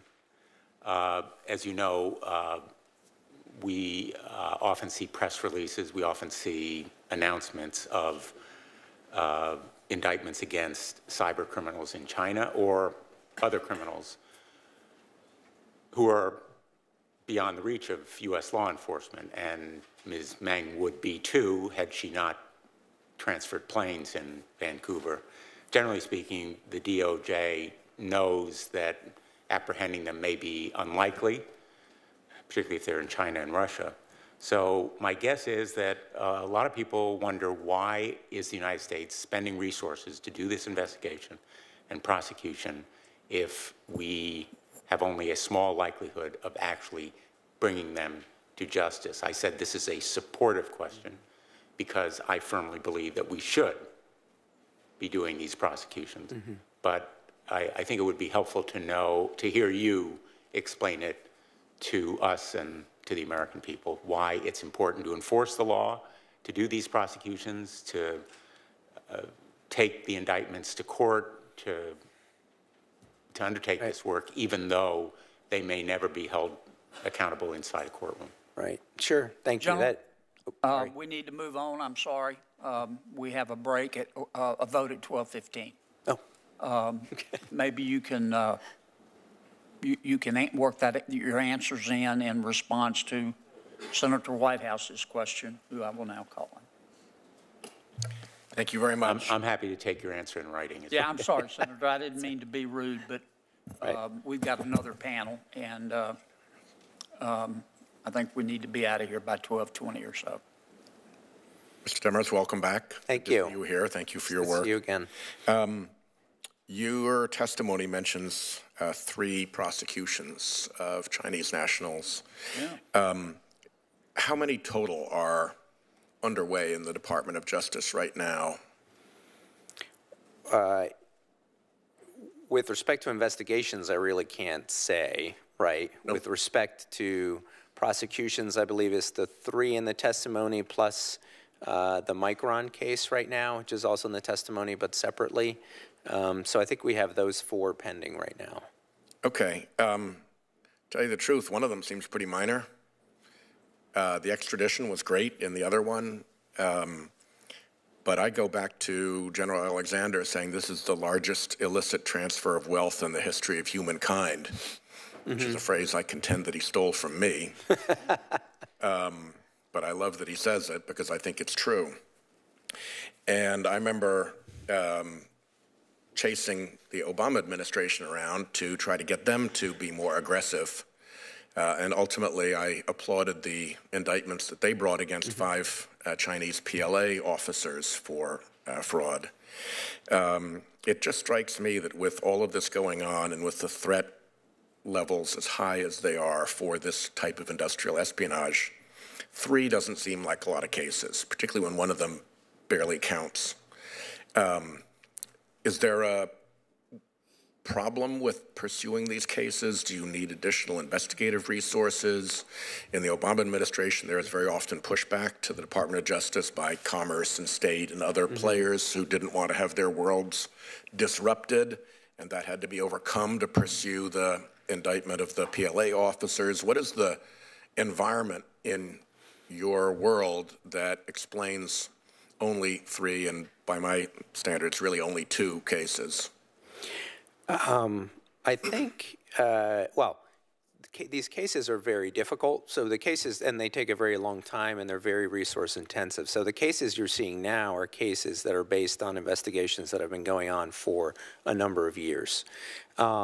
They're also difficult sometimes because they may involve intelligence information that we ultimately may not be able to use in a criminal proceeding. And that's something we have to do in these kinds of cases, is just balance all of those equities. Understood. They are, and what we're dealing with is really covert intelligence activity that's aimed at private companies. So they're done by very sophisticated actors who are good at covering their tracks. On the cyber side, the hardest part, as it is in cyber generally, is attribution, trying to figure out through technical means, maybe sometimes through other intelligence, who did the theft, who did the exfiltration. So it is something we're looking at, whether we need more resources dedicated to these efforts. And I mentioned it. With time running down, let me try to drop in 2 more questions. One I'd ask you to do in writing. There has been, at various times, at various levels in the Department of Justice, an effort using the civil law to go into court and get permission to tear down botnets. It began years ago with the case, I want to say, out of the U.S. Attorney's Office, maybe in Oregon. Microsoft actually opened it with the case of their own, and then the department followed along. I know the FBI for a while took a keen interest in pursuing this. Could you get me a written answer about the status and the structure within the Department of Justice of the operation that is designed on an ongoing basis to tear down botnets? Because a botnet lurking out there, I think you will agree, is a threat to a Chinese actor or any other actor to be able to use it to come in and do mischief in the United States. Is that last fact correct? Yeah, and we've done a couple of botnet takedowns this year, but I'm happy to answer your question. Give me an update on how this works in the department? Who's tasked with it? How many people there are? Where they are? So forth, because I think this should be an enduring project. And the final thing is, you close your testimony by saying that we must work together with you in Congress. And I hope you see a bright, welcome flag here in this department to work, in this committee to work with us. I think Senator Graham and I in our Crime and Terror Committee have held hearings on this and asked people to come in and urged cooperation. There was a time early in the administration when I looked at Tom Bossert, who I thought was a very credible expert in this area, in the White House, and I looked at Joyce right behind him, who seemed also equally credible. I saw a former Senator, Dan Coates, over at DNI, who knew his way around all of this. And even in the very early days, Mike Flynn had been very involved in cyber activities and helped coordinate a very good Naval War College conference here in Washington on cyber. So I saw things coming together for a real opportunity to do some legislation with the administration on this. That has turned into, as best I can tell, a great big nothing.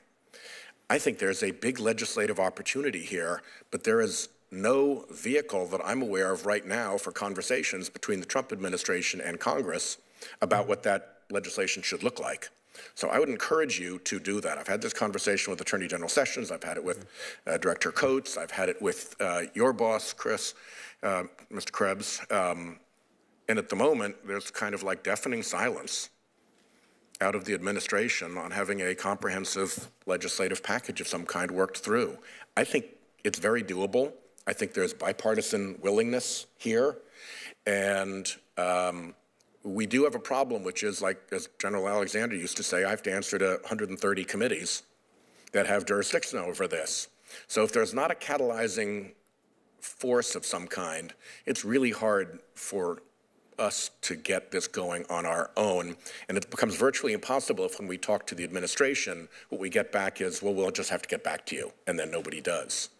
So please do what you can to try to close that gap. There ought to be at least a working group of some kind between the executive and legislative branches to figure out what needs to be done if, in fact, we must work together with Congress is a priority for you. Thanks. Thank you, Senator. The catalyzing Senator Cruz. Thank you, Mr. Chairman. That's a compliment. Not sure what that means, but I'll take it. Good morning. Welcome. Thank you for being here, gentlemen. Thank you for your service. I'm increasingly concerned that China is gaining access to American secrets using non-traditional, all-of-nation approaches to conduct espionage against our allies. Chinese company Huawei has maneuvered itself into a dominant position providing communication infrastructure across the globe, including to major allies like Canada. For each of the witnesses, can you assess the risks presented by such practices, especially as they relate to Huawei?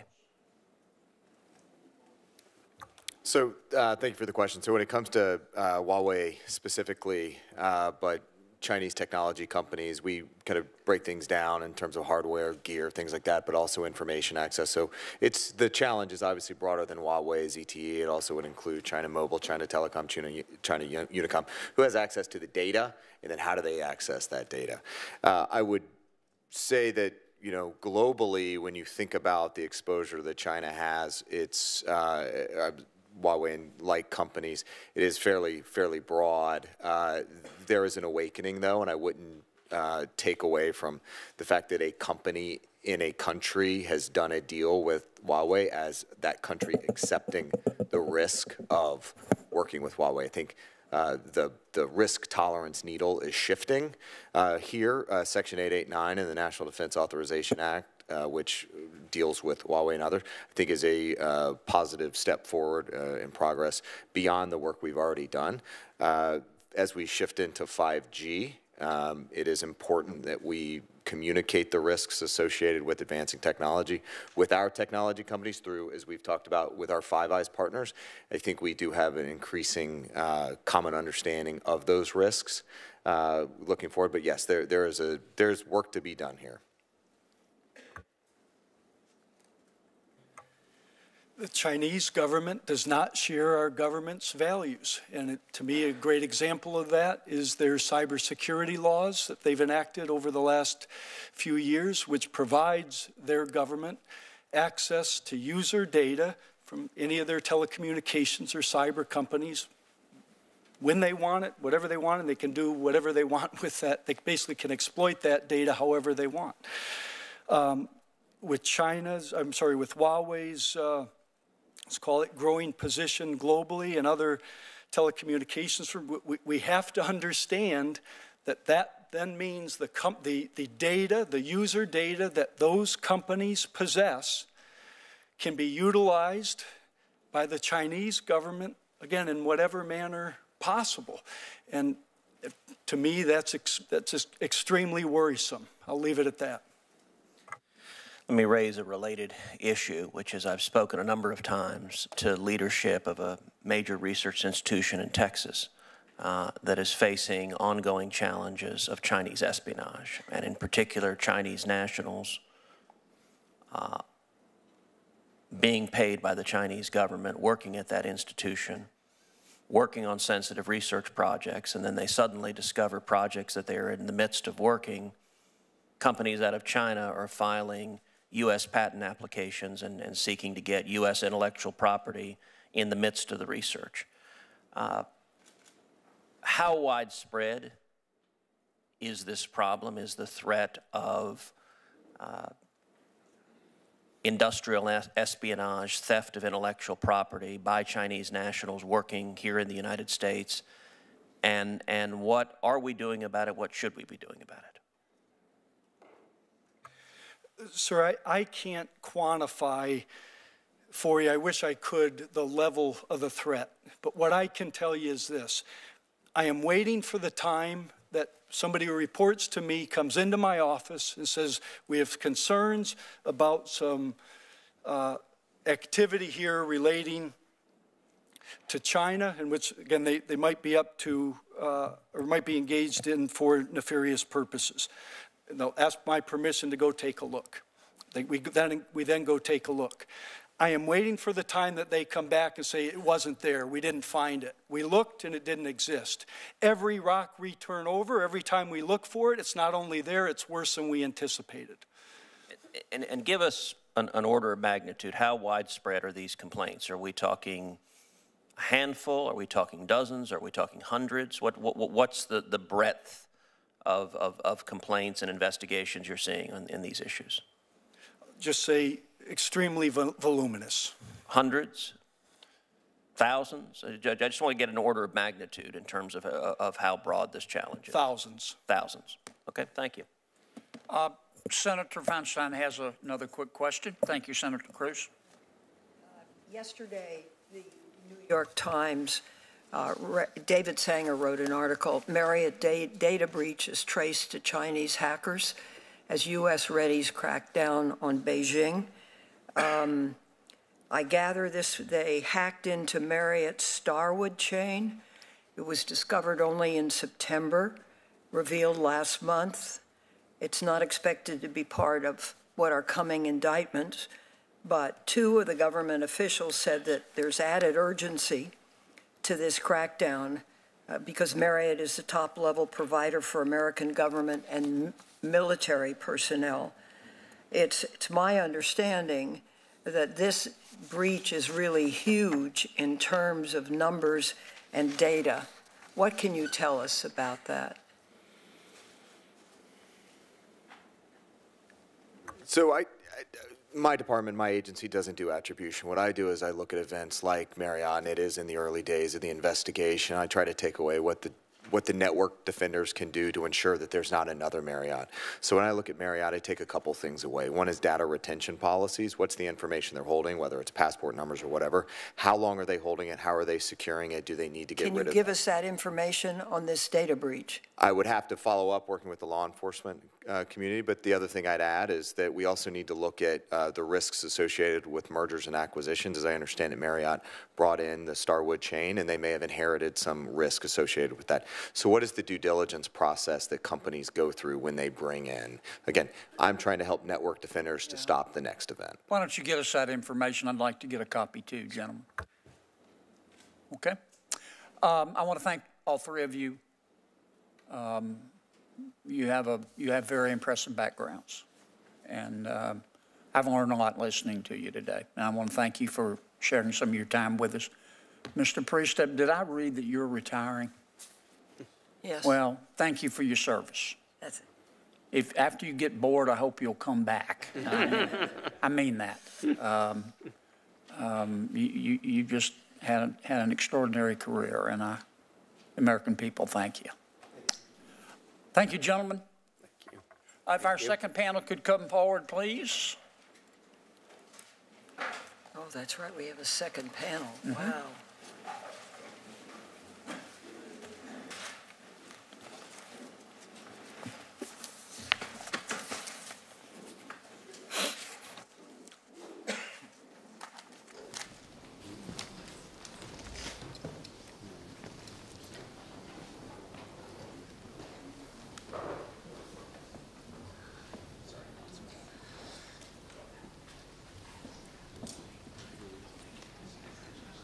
Gentlemen, thank you for joining us today.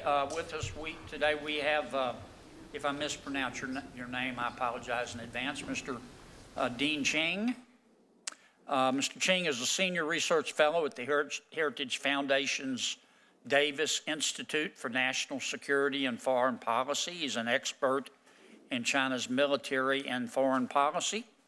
Welcome. Mr. Peter Harrell is an adjunct senior fellow at the Center for a New American Security in the Energy, Economics, and Security program. He's an expert in economic statecraft, sanctions, and energy. And Dr. James Mulvannon, did I say that right? Mulvannon, I apologize, is General Manager of the Special Programs Division at SOS International. He is an expert on the Chinese military and Chinese cyber issues. Gentlemen, welcome. Mr. Chang, if you would like to go first. Sure. Good morning, Senator Kennedy, Ranking Member Feinstein, Senators. My name is Dean Cheng. I'm the Senior Research Fellow for Chinese Political and Security Affairs at the Heritage Foundation. My comments this morning are my own. My comments this morning are intended to provide some context for better understanding the non-traditional Chinese approach to espionage, both in terms of information gathering and also influencing foreign audiences. Chinese espionage, it's important to note, is non-traditional not only in terms of methods, but also in terms of the targets. And this non-traditional aspect is rooted in the very different context based upon China's views of its own national security. This is rooted in several key points. The first is the issue of comprehensive national power, the so-called Wheel of Doom that was displayed for the previous panel, the desire to catch up with the West to ensure that there is no repeat of the so-called century of humiliation, and finally the extensive reach of the Chinese Communist Party throughout Chinese society. Comprehensive national power, as the Chinese conceive it, is basically how they measure themselves as set against other countries, be it Brazil, Bolivia, or Botswana. It includes not only military capability, but economic capacity, diplomatic respect, cultural security, but also scientific and technological capacity. And it is important to note that China is trying to build up all of these elements in order to catch up with the West, in order to avoid a situation where China finds itself strategically disadvantaged in the competition that they see themselves already in with the United States, but also with the West in general. To support their effort to build comprehensive national power and to catch up with the West, the Chinese Communist Party has the ability to apply all the instruments of national power. The previous panel, for example, spoke about whole of government. That is certainly part of it, but I think it is much more useful to think of China as employing whole of society, where it is not only military entities and intelligence entities, but industrial, financial, and corporate entities, state-owned enterprises, but also private companies, which do exist in China, and even aspects of what we would consider to be civil society, academia, journalism, even tourist groups, because there is no real civil society in China insofar as there is nowhere that is not under the purview or operating under the shadow of the Chinese Communist Party. When thinking about non-traditional methods, the PRC employs not just military and intelligence entities to gather information and to influence others, but for example, they employ financial entities. The recent case involving the company Global IP, which was trying to acquire a Boeing satellite, basically the Chinese positioned themselves by assuming a non-majority position on the board of the board for Global IP in order to be able to review the contracts, which in turn included technical data. It includes gathering information via academia, students, but also visiting professors, gathering information by rerouting the internet. China Telecom has rerouted via the Border Gateway Protocol entire lines of traffic into China for review, recording, and presumably for access to the information. And they do so selectively, not wholesale. The Chinese also engage in non-traditional targets because they see their security as comprehensive. And so, for example, we have multiple cases of the Chinese going after plants. By plants, I don't mean companies, I mean literally crops. Because in 2016, they went after DuPont and Monsanto corn seeds. In 2018, they went after Ventria Biosciences rice. What do you mean they went after them?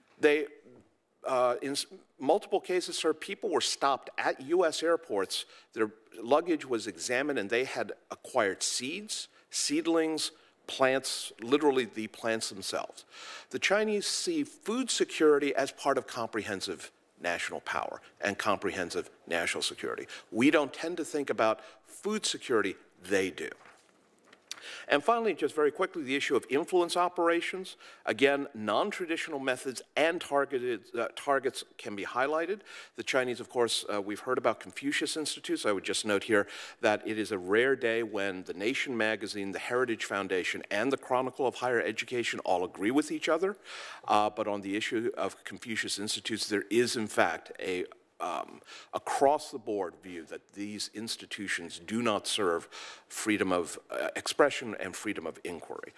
The Chinese have engaged in weaponized tourism. We've seen this in South Korea based upon the decision to deploy THAAD. We've seen them target academic publishers. Cambridge University Press at one point apparently was prepared to take down over 300 articles from China Quarterly, the premier journal of the China Studies field, under pressure from the Chinese because they cover topics such as Tiananmen Square, Xinjiang, and Tibet. So broadly speaking, when the Chinese are when we think about the Chinese engaging in non-traditional espionage, we do need to recognize that it covers both methods and targets. Thank you very much. Thank you. Mr. Harrell. Thank you very much. Senator Kennedy, Ranking Member Feinstein, and honorable members of the committee, thank you for inviting me to testify today. As Senator Cornyn's earlier charts made clear, the ones he displayed a little while ago during the first panel, Chinese economic espionage is only one element in a broader Chinese strategy to promote China as a world leader in a range of technologies. China's approach includes purchasing innovative companies through overseas investments, requiring companies to transfer cutting-edge technology to China, subsidizing domestic companies, and financing training for top Chinese students and researchers overseas. Chairman Grassley and Ranking Member Feinstein, in your opening remarks, you very fully addressed the scale and the challenge of Chinese espionage, and I will not belabor the remarks you already made. I'll simply add that, unsurprisingly, much of China's economic espionage is directed at economic sectors identified in China's Made in China 2025 industrial strategy. In recent years, Chinese spies have targeted firms operating in sectors as diverse as cloud computing, semiconductors, robotics, energy, and agriculture, as Mr. Chang just mentioned, among others. It's important to remember that China does not only steal trade secrets and other sort of high-end crown jewels of U.S. intellectual property. They also try to steal important commercial information, such as pricing strategies by American companies, so that they can help their own companies develop pricing strategies. A couple of years ago, the Department of Justice even indicted Chinese spies for stealing strategy information from a U.S. labor union that was strongly opposing Chinese trade practices. In terms of the U.S. government response to date, broadly speaking, I think it can be broken up into three parts: better defense, prosecuting spies, and increasing costs to China. First, better defense. Director Krebs described many of the initiatives currently underway by the U.S. government to harden both U.S. government networks and also private sector networks, cyber networks, and other kinds of networks by private institutions, universities, and other entities to protect themselves from Chinese espionage. Over the past several months, there's also been an important focus on restricting the ability of Chinese telecommunications companies to sell network infrastructure to U.S. telecommunications networks and to our allies, and there's been some remarkable success there. The second major response to date has been to prosecute spies. And Assistant Attorney General Demers described these initiatives in some detail. I think that these are important efforts that should continue going forward. The third major line of response has been to increase costs to China over its espionage program and to take action against specific Chinese companies profiting from stolen IP.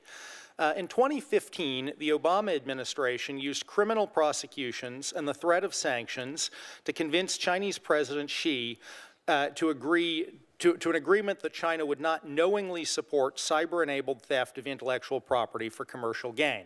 There is some evidence that that agreement at least temporarily reduced Chinese economic espionage in the United States, but as we heard earlier today, over the past year or so, there has been a renewed significant increase in Chinese economic espionage. The Trump administration has expanded cost imposition efforts. IP theft has been a primary rationale for the administration's tariffs on China as part of the trade war. Importantly, the Trump administration has also begun to deploy targeted measures against Chinese beneficiaries of IP theft, including trade restrictions on a Chinese semiconductor firm that stole technology from Micron Technologies. So what are a couple of recommendations very briefly going forward? First, I think it's important to keep in mind that this is a whole of society defensive effort, not just a whole of government effort. Institutions, including companies and universities, need to take their own steps to keep hardening their defenses. But for U.S. government leaders, I have a couple of specific recommendations. First, I think we should expand the use of sanctions and targeted trade control measures to punish Chinese companies that benefit from economic espionage. Second, I recommend Congress look at ways to expand prohibitions on importing into the United States Chinese products using stolen American IP. There are already authorities that the International Trade Commission can use to do this, and they have done so in a number of cases, but we need to study expanding those authorities and resourcing those efforts. I also recommend Congress look at ways to expand the Economic Espionage Act to create better private rights of action for companies, American victims of IP theft, to sue companies that attacked them. I finally should recommend that Congress look at an issue that both Chairman Grassley and Ranking Member Feinstein, you have worked on in some detail, which came up during the prior panel, which is expanding FARA, the Foreign Agent Registration Act, to make sure that it fully covers the kinds of unconventional activities that China engages in here in the United States.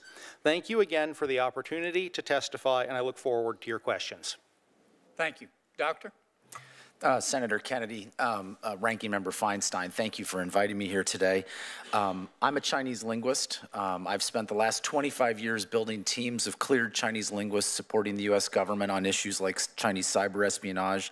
I've had a 20-year obsession with a little company called Huawei, as well as illegal tech transfer. That being said, my comments do not represent those of the views of my wise and generous U.S. government sponsors for that work. One of the main reasons I'm here today is in 2013, along with two U.S. government co-authors, I published a book called Chinese Industrial Espionage that offered a meticulous, some would say tedious, level of detail about China's non-traditional collection activities. And it had the additional benefit from my conversations with Chinese government officials subsequently of hurting Beijing's feelings. Our research documented enormous infrastructure of organizations, both in China and in the United States, and a professional cadre dedicated to the informal tech transfer from the United States to China. They are acquired via, again, the requirements at the state industrial planning level that we've discussed today, Made in China 2025. I would also highlight the 2006 to 2020 mid to long range S&T plan. As overseen by ministries, coordinated through leading groups, and executed by a wide range of state organizations such as the State Administration of Foreign Export Affairs. There are over 90 Sino-U.S. S&T cooperation organizations in the United States that coordinate closely with PRC government tech transfer offices, facilitation companies like Triway and Falls Church, Virginia, as well as thousands of translator cadre that locate, study, and disseminate foreign journals, patents, proceedings, and dissertations. The information itself is acquired through nearly 200 talent programs, including the now semi-famous 1,000 Talents program, which is only one of 200. And the participants in those programs travel from the United States at Chinese government expense, divulge technical knowledge in scripted venues, and then return to what the Chinese documents call their U.S. base, GD. The same term, of course, is used for military bases. That technology and that information is converted at 180 pioneering parks for overseas Chinese scholars in China, 160 innovation service centers, and 276 national technology model transfer organizations. And those are only the ones we've found. The dynamics of the actual acquisition of the technology itself, which the Chinese describe in that mid to long range S&T plan as being through, quote, diverse means, which is one of their many euphemisms for espionage and illegal tech transfer. Official documents from the Chinese side say that organizations on U.S. soil must, quote, serve Fu Wu, the motherland. The talent program recipients, quote, serve China while in place, end quote, and, quote, operate from two bases, in other words, the United States and China. And these tech transfers are, again, euphemistically described as exchanges, when in fact, in reality, having read descriptions of them in Chinese media, a U.S. expert will show up at a facility where there will be 5 or 6 of his peer colleagues who will then spend hours debriefing them at one of these transfer centers. The scale of this activity continues to amaze me as we dig deeper on it, but I would offer a number of policy recommendations. I'm a strong supporter of the DOJ China initiative. I'm proud to say that my organization had some small part in the creation of the Wheel of Doom, but that being said, we need to do more. I was a public supporter of Senator Feinstein of FIRMA. I believe I was the only person at the Senate Banking Committee panel who actually supported the bill. But I believe that the implementation of it, however, will require the necessary resourcing of the additional personnel if we're going to expand the scope of the cases. I know from discussion with department's officials that they're concerned they're not going to have the resources to be able to handle the greater workload. I also support the strengthening of FARA as a deterrent effect. One thing that we discovered on the public websites of the Chinese Thousand Talent programs list over 300 U.S. government researchers by name who have accepted Thousand Talents money. I believe that those researchers, in order to do that, at the very least, ought to register under FARA. Wait, say that again. Senator, on the Thousand Talents website, lists over 300 U.S. government researchers with their U.S. government agency affiliation as having accepted Thousand Talents money. It is unclear to me whether those individuals ever received permission from their agency. I know there is a criminal statute, 18 U.S.C. 209, that says a U.S. government employee is not allowed to accept financial compensation for exactly the same thing they do as a U.S. government employee. The same websites also list more than 600 U.S. corporate personnel, including their company affiliations, who have accepted money under the Thousand Talents program. Again, no details about the specifics of what was exchanged, but the openness with which the Chinese listed that material on those websites, I think, really goes to the heart of, one, that China largely regards its language as its first layer of cryptography. My organization exists because so much exists in the public domain in Chinese, but also because of the scale of the effort and the brazenness of it. That being said, whether, at the very least, individuals should have to register under FARA, and there's a variety of other policy suggestions that I would be happy to offer in the Q&A. Thank you, Senator. Thank you, gentlemen. Senator Feinstein. What additional policies would you recommend? We're very interested, and you might go over them briefly. And then I would very much appreciate a letter to us from each of you on your recommendations as to where you believe we should go with respect to legislation. We can do. Yes, I'd like that too. Do you have other questions? No, that's it. One additional recommendation, almost a decade ago, the Department of Commerce put out a notice in the Federal Register that I thought was very sensible and at the time was shouted down by U.S. university presidents. And frankly, I think the current environment would be much more amenable to it. What it said was that a PRC national who is a grad student in a hard sciences program in the United States operating in a lab, that if they were going to use a piece of equipment, an instrument, for instance, that would have required a deemed export license if that individual was going to use it at a U.S. lab located in the PRC, that the university hard sciences department should also have to obtain a deemed export license for that individual to use it in a lab in the United States. Doctor, could you go over that one more time and All right. pretend I'm a 10th grader? Understood. And with why? Yeah. So under the U.S. export control laws, if, for instance, a U.S. company was operating a lab in China, Right.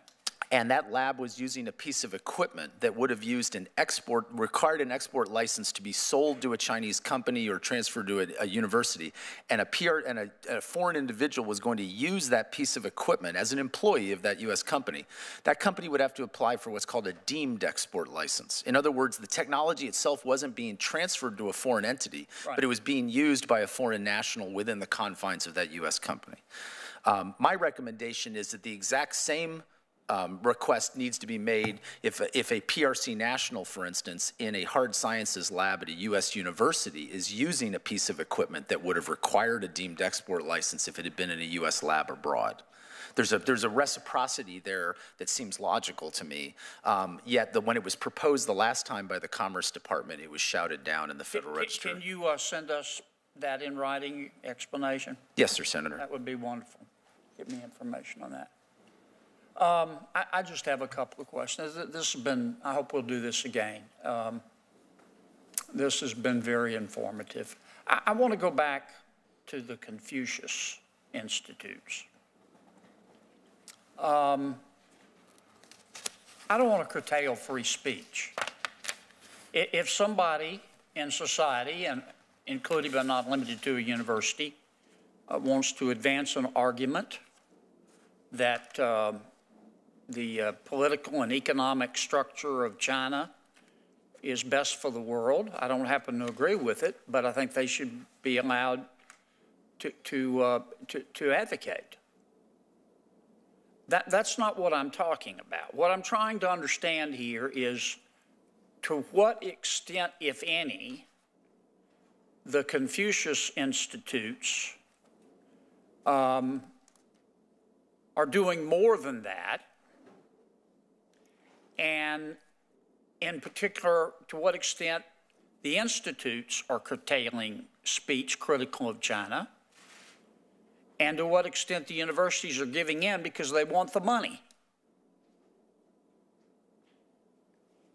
Mr. Cheng? Sir, the Confucius Institutes are themselves, relatively speaking to a university, they're not funding the entire university. They are funding a particular program there. Of course. The problem... They meaning...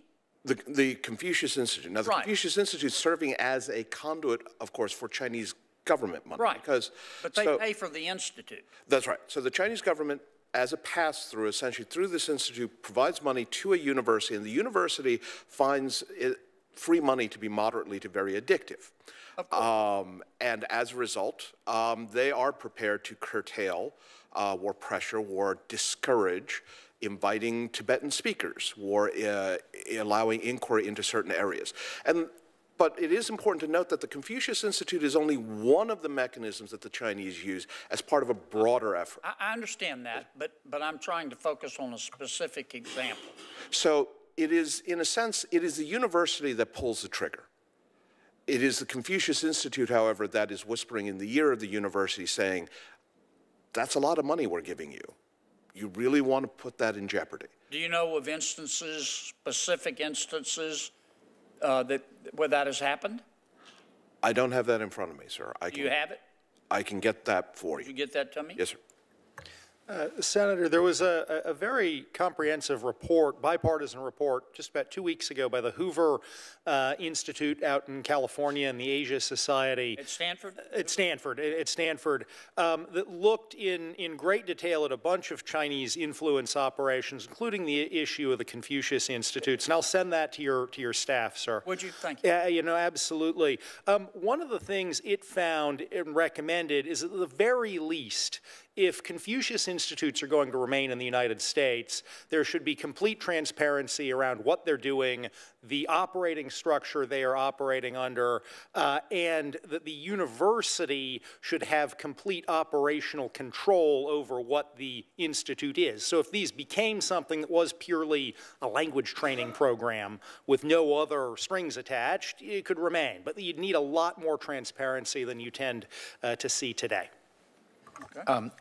Senator, I was proud to be a member of the task force that produced the Hoover Institute report, specifically on that issue. And I'm also proud that my alma mater, Michigan, yesterday kicked the Confucius Institute off the campus. Really? Which is, I think, the 6th or 7th Confucius Institute that has been kicked off. Why did Michigan do that? Because of the threat they pose to academic freedom. The one aspect of the issue that hasn't been mentioned thus far is restrictions on hiring, sort of litmus testing of hiring of personnel for the Institute. They don't hire people who have controversial, from Beijing's perspectives, views on Tibet, Taiwan, Xinjiang, Falun Gong. Who makes the hiring decisions at the institutes? Is it a university? No, usually it's the institute director. One of the other reasons that they've been controversial is because often when you interview faculty about the Confucius Institutes, and my organization has done some extensive research on it, often faculty can't figure out where it came from. It wasn't a transparent process by which it was set up, and people weren't offered the opportunity to object to it. But if you simply go back to the beginning of the Confucius Institutes, one of my analysts who looks at this issue very closely has uncovered Chinese documents that show that, in fact, instead of being set up as the Chinese claim by the Ministry of Education, the Hanban organization, that in fact it was set up by Liu Yunshan and the United Front Work Department, which we have been reading about in the last month or so as being at the heart of Chinese influence operations. I think the United Front Work Department's sponsorship of, and creation of the Confucius Institutes is all we need to know about what their true intent is. But it's part of a broader sort of array of pressure that Chinese are putting on American universities, whether it's demanding that they set up satellite campuses in China. One of the issues that I'm looking at right now is, are there intra-university technology transfers that are occurring between the University of the United States and the satellite campus in China that are somehow evading our export control reviews? And then, frankly, when you talk to deans at these schools are now financially addicted to full-freight Chinese student tuition. And so that financial leverage is a huge part of the pressure. As an alternative to the Chinese side, all I would say is all the other countries that operate similar organizations in the United States, like the German Goethe Institute that studies for German language, the French have similar ones. None of them are affiliated with universities. They're all completely standalone institutions. And so if China wants to have those here, fine. My daughter benefited from the Confucius Institute at her elementary school in terms of teachers and books. I have no problem with that, but I don't want them impinging on academic freedom on university campuses. Senator Feinstein, I'd like to come back to the question you had posed about additional recommendations, and I'll submit a letter with several. Two additional recommendations, though, just to mention very briefly. The first, I'd like to echo one that Dr. Bolvanon spoke about, which is FIRMA reform, obviously an issue you worked on very closely. I think as the Trump administration implements FIRMA going forward, there are both resource issues and also regulatory issues that they should be thinking through about how to maximize the efficacy of FIRMA going forward. And the second, as we look at Chinese hacking of U.S. citizen personal data, we've talked about, came up on the first panel, things like the hack into Marriott hotels, stealing the personal data of 500 million Americans. I think we also need to think about the ability of the Chinese to simply purchase a lot of American personal data. You may have seen a recent New York Times study where the New York Times actually purchased real-time location cell phone data of millions of Americans and was able to identify specifically where many tens of thousands of Americans moved throughout the day. If the New York Times can purchase it, I'm sure the Chinese can. And I think that's another area we need to be thinking about. Mr. Cheng? Two other recommendations, and I hesitate only because this would burden the previous panel and their respective agencies. The first is, insofar as a company is found to be using stolen IP, that would seem to constitute a violation of already existing federal statutes regarding interstate commerce and exploitation of stolen goods. I'm not sure why a stolen stereo would be treated as a problem, but stolen IP would not. And that should therefore allow the United States to think about prosecuting companies that exploit stolen IP. Now, obviously, that requires demonstrating that the IP was stolen and chain of custody. The other issue is RICO statutes. Given all the discussions placed by this panel, by previous panels, by other hearings, it would seem fairly evident that there is, in fact, a conspiracy, at least the legal definition of conspiracy. And let me note here, I am not trained as a lawyer, and I should probably not use legal terms like that. But assuming that it is a conspiracy, then presumably RICO would be applicable also to any company that was involved in the use and exploitation of stolen material that was transferred across state lines. Gentlemen, this has been fascinating. Thank you for your time. We'll do this again. The record will be open for 2 weeks. We're going to go vote now. I hope you will. I know you're all busy, but if you could get us that information in writing we asked for, I know I will, and I think I speak for Senator Feinstein. We will read it with interest. Thank you again for your time. This meeting is adjourned.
When the new Congress takes office,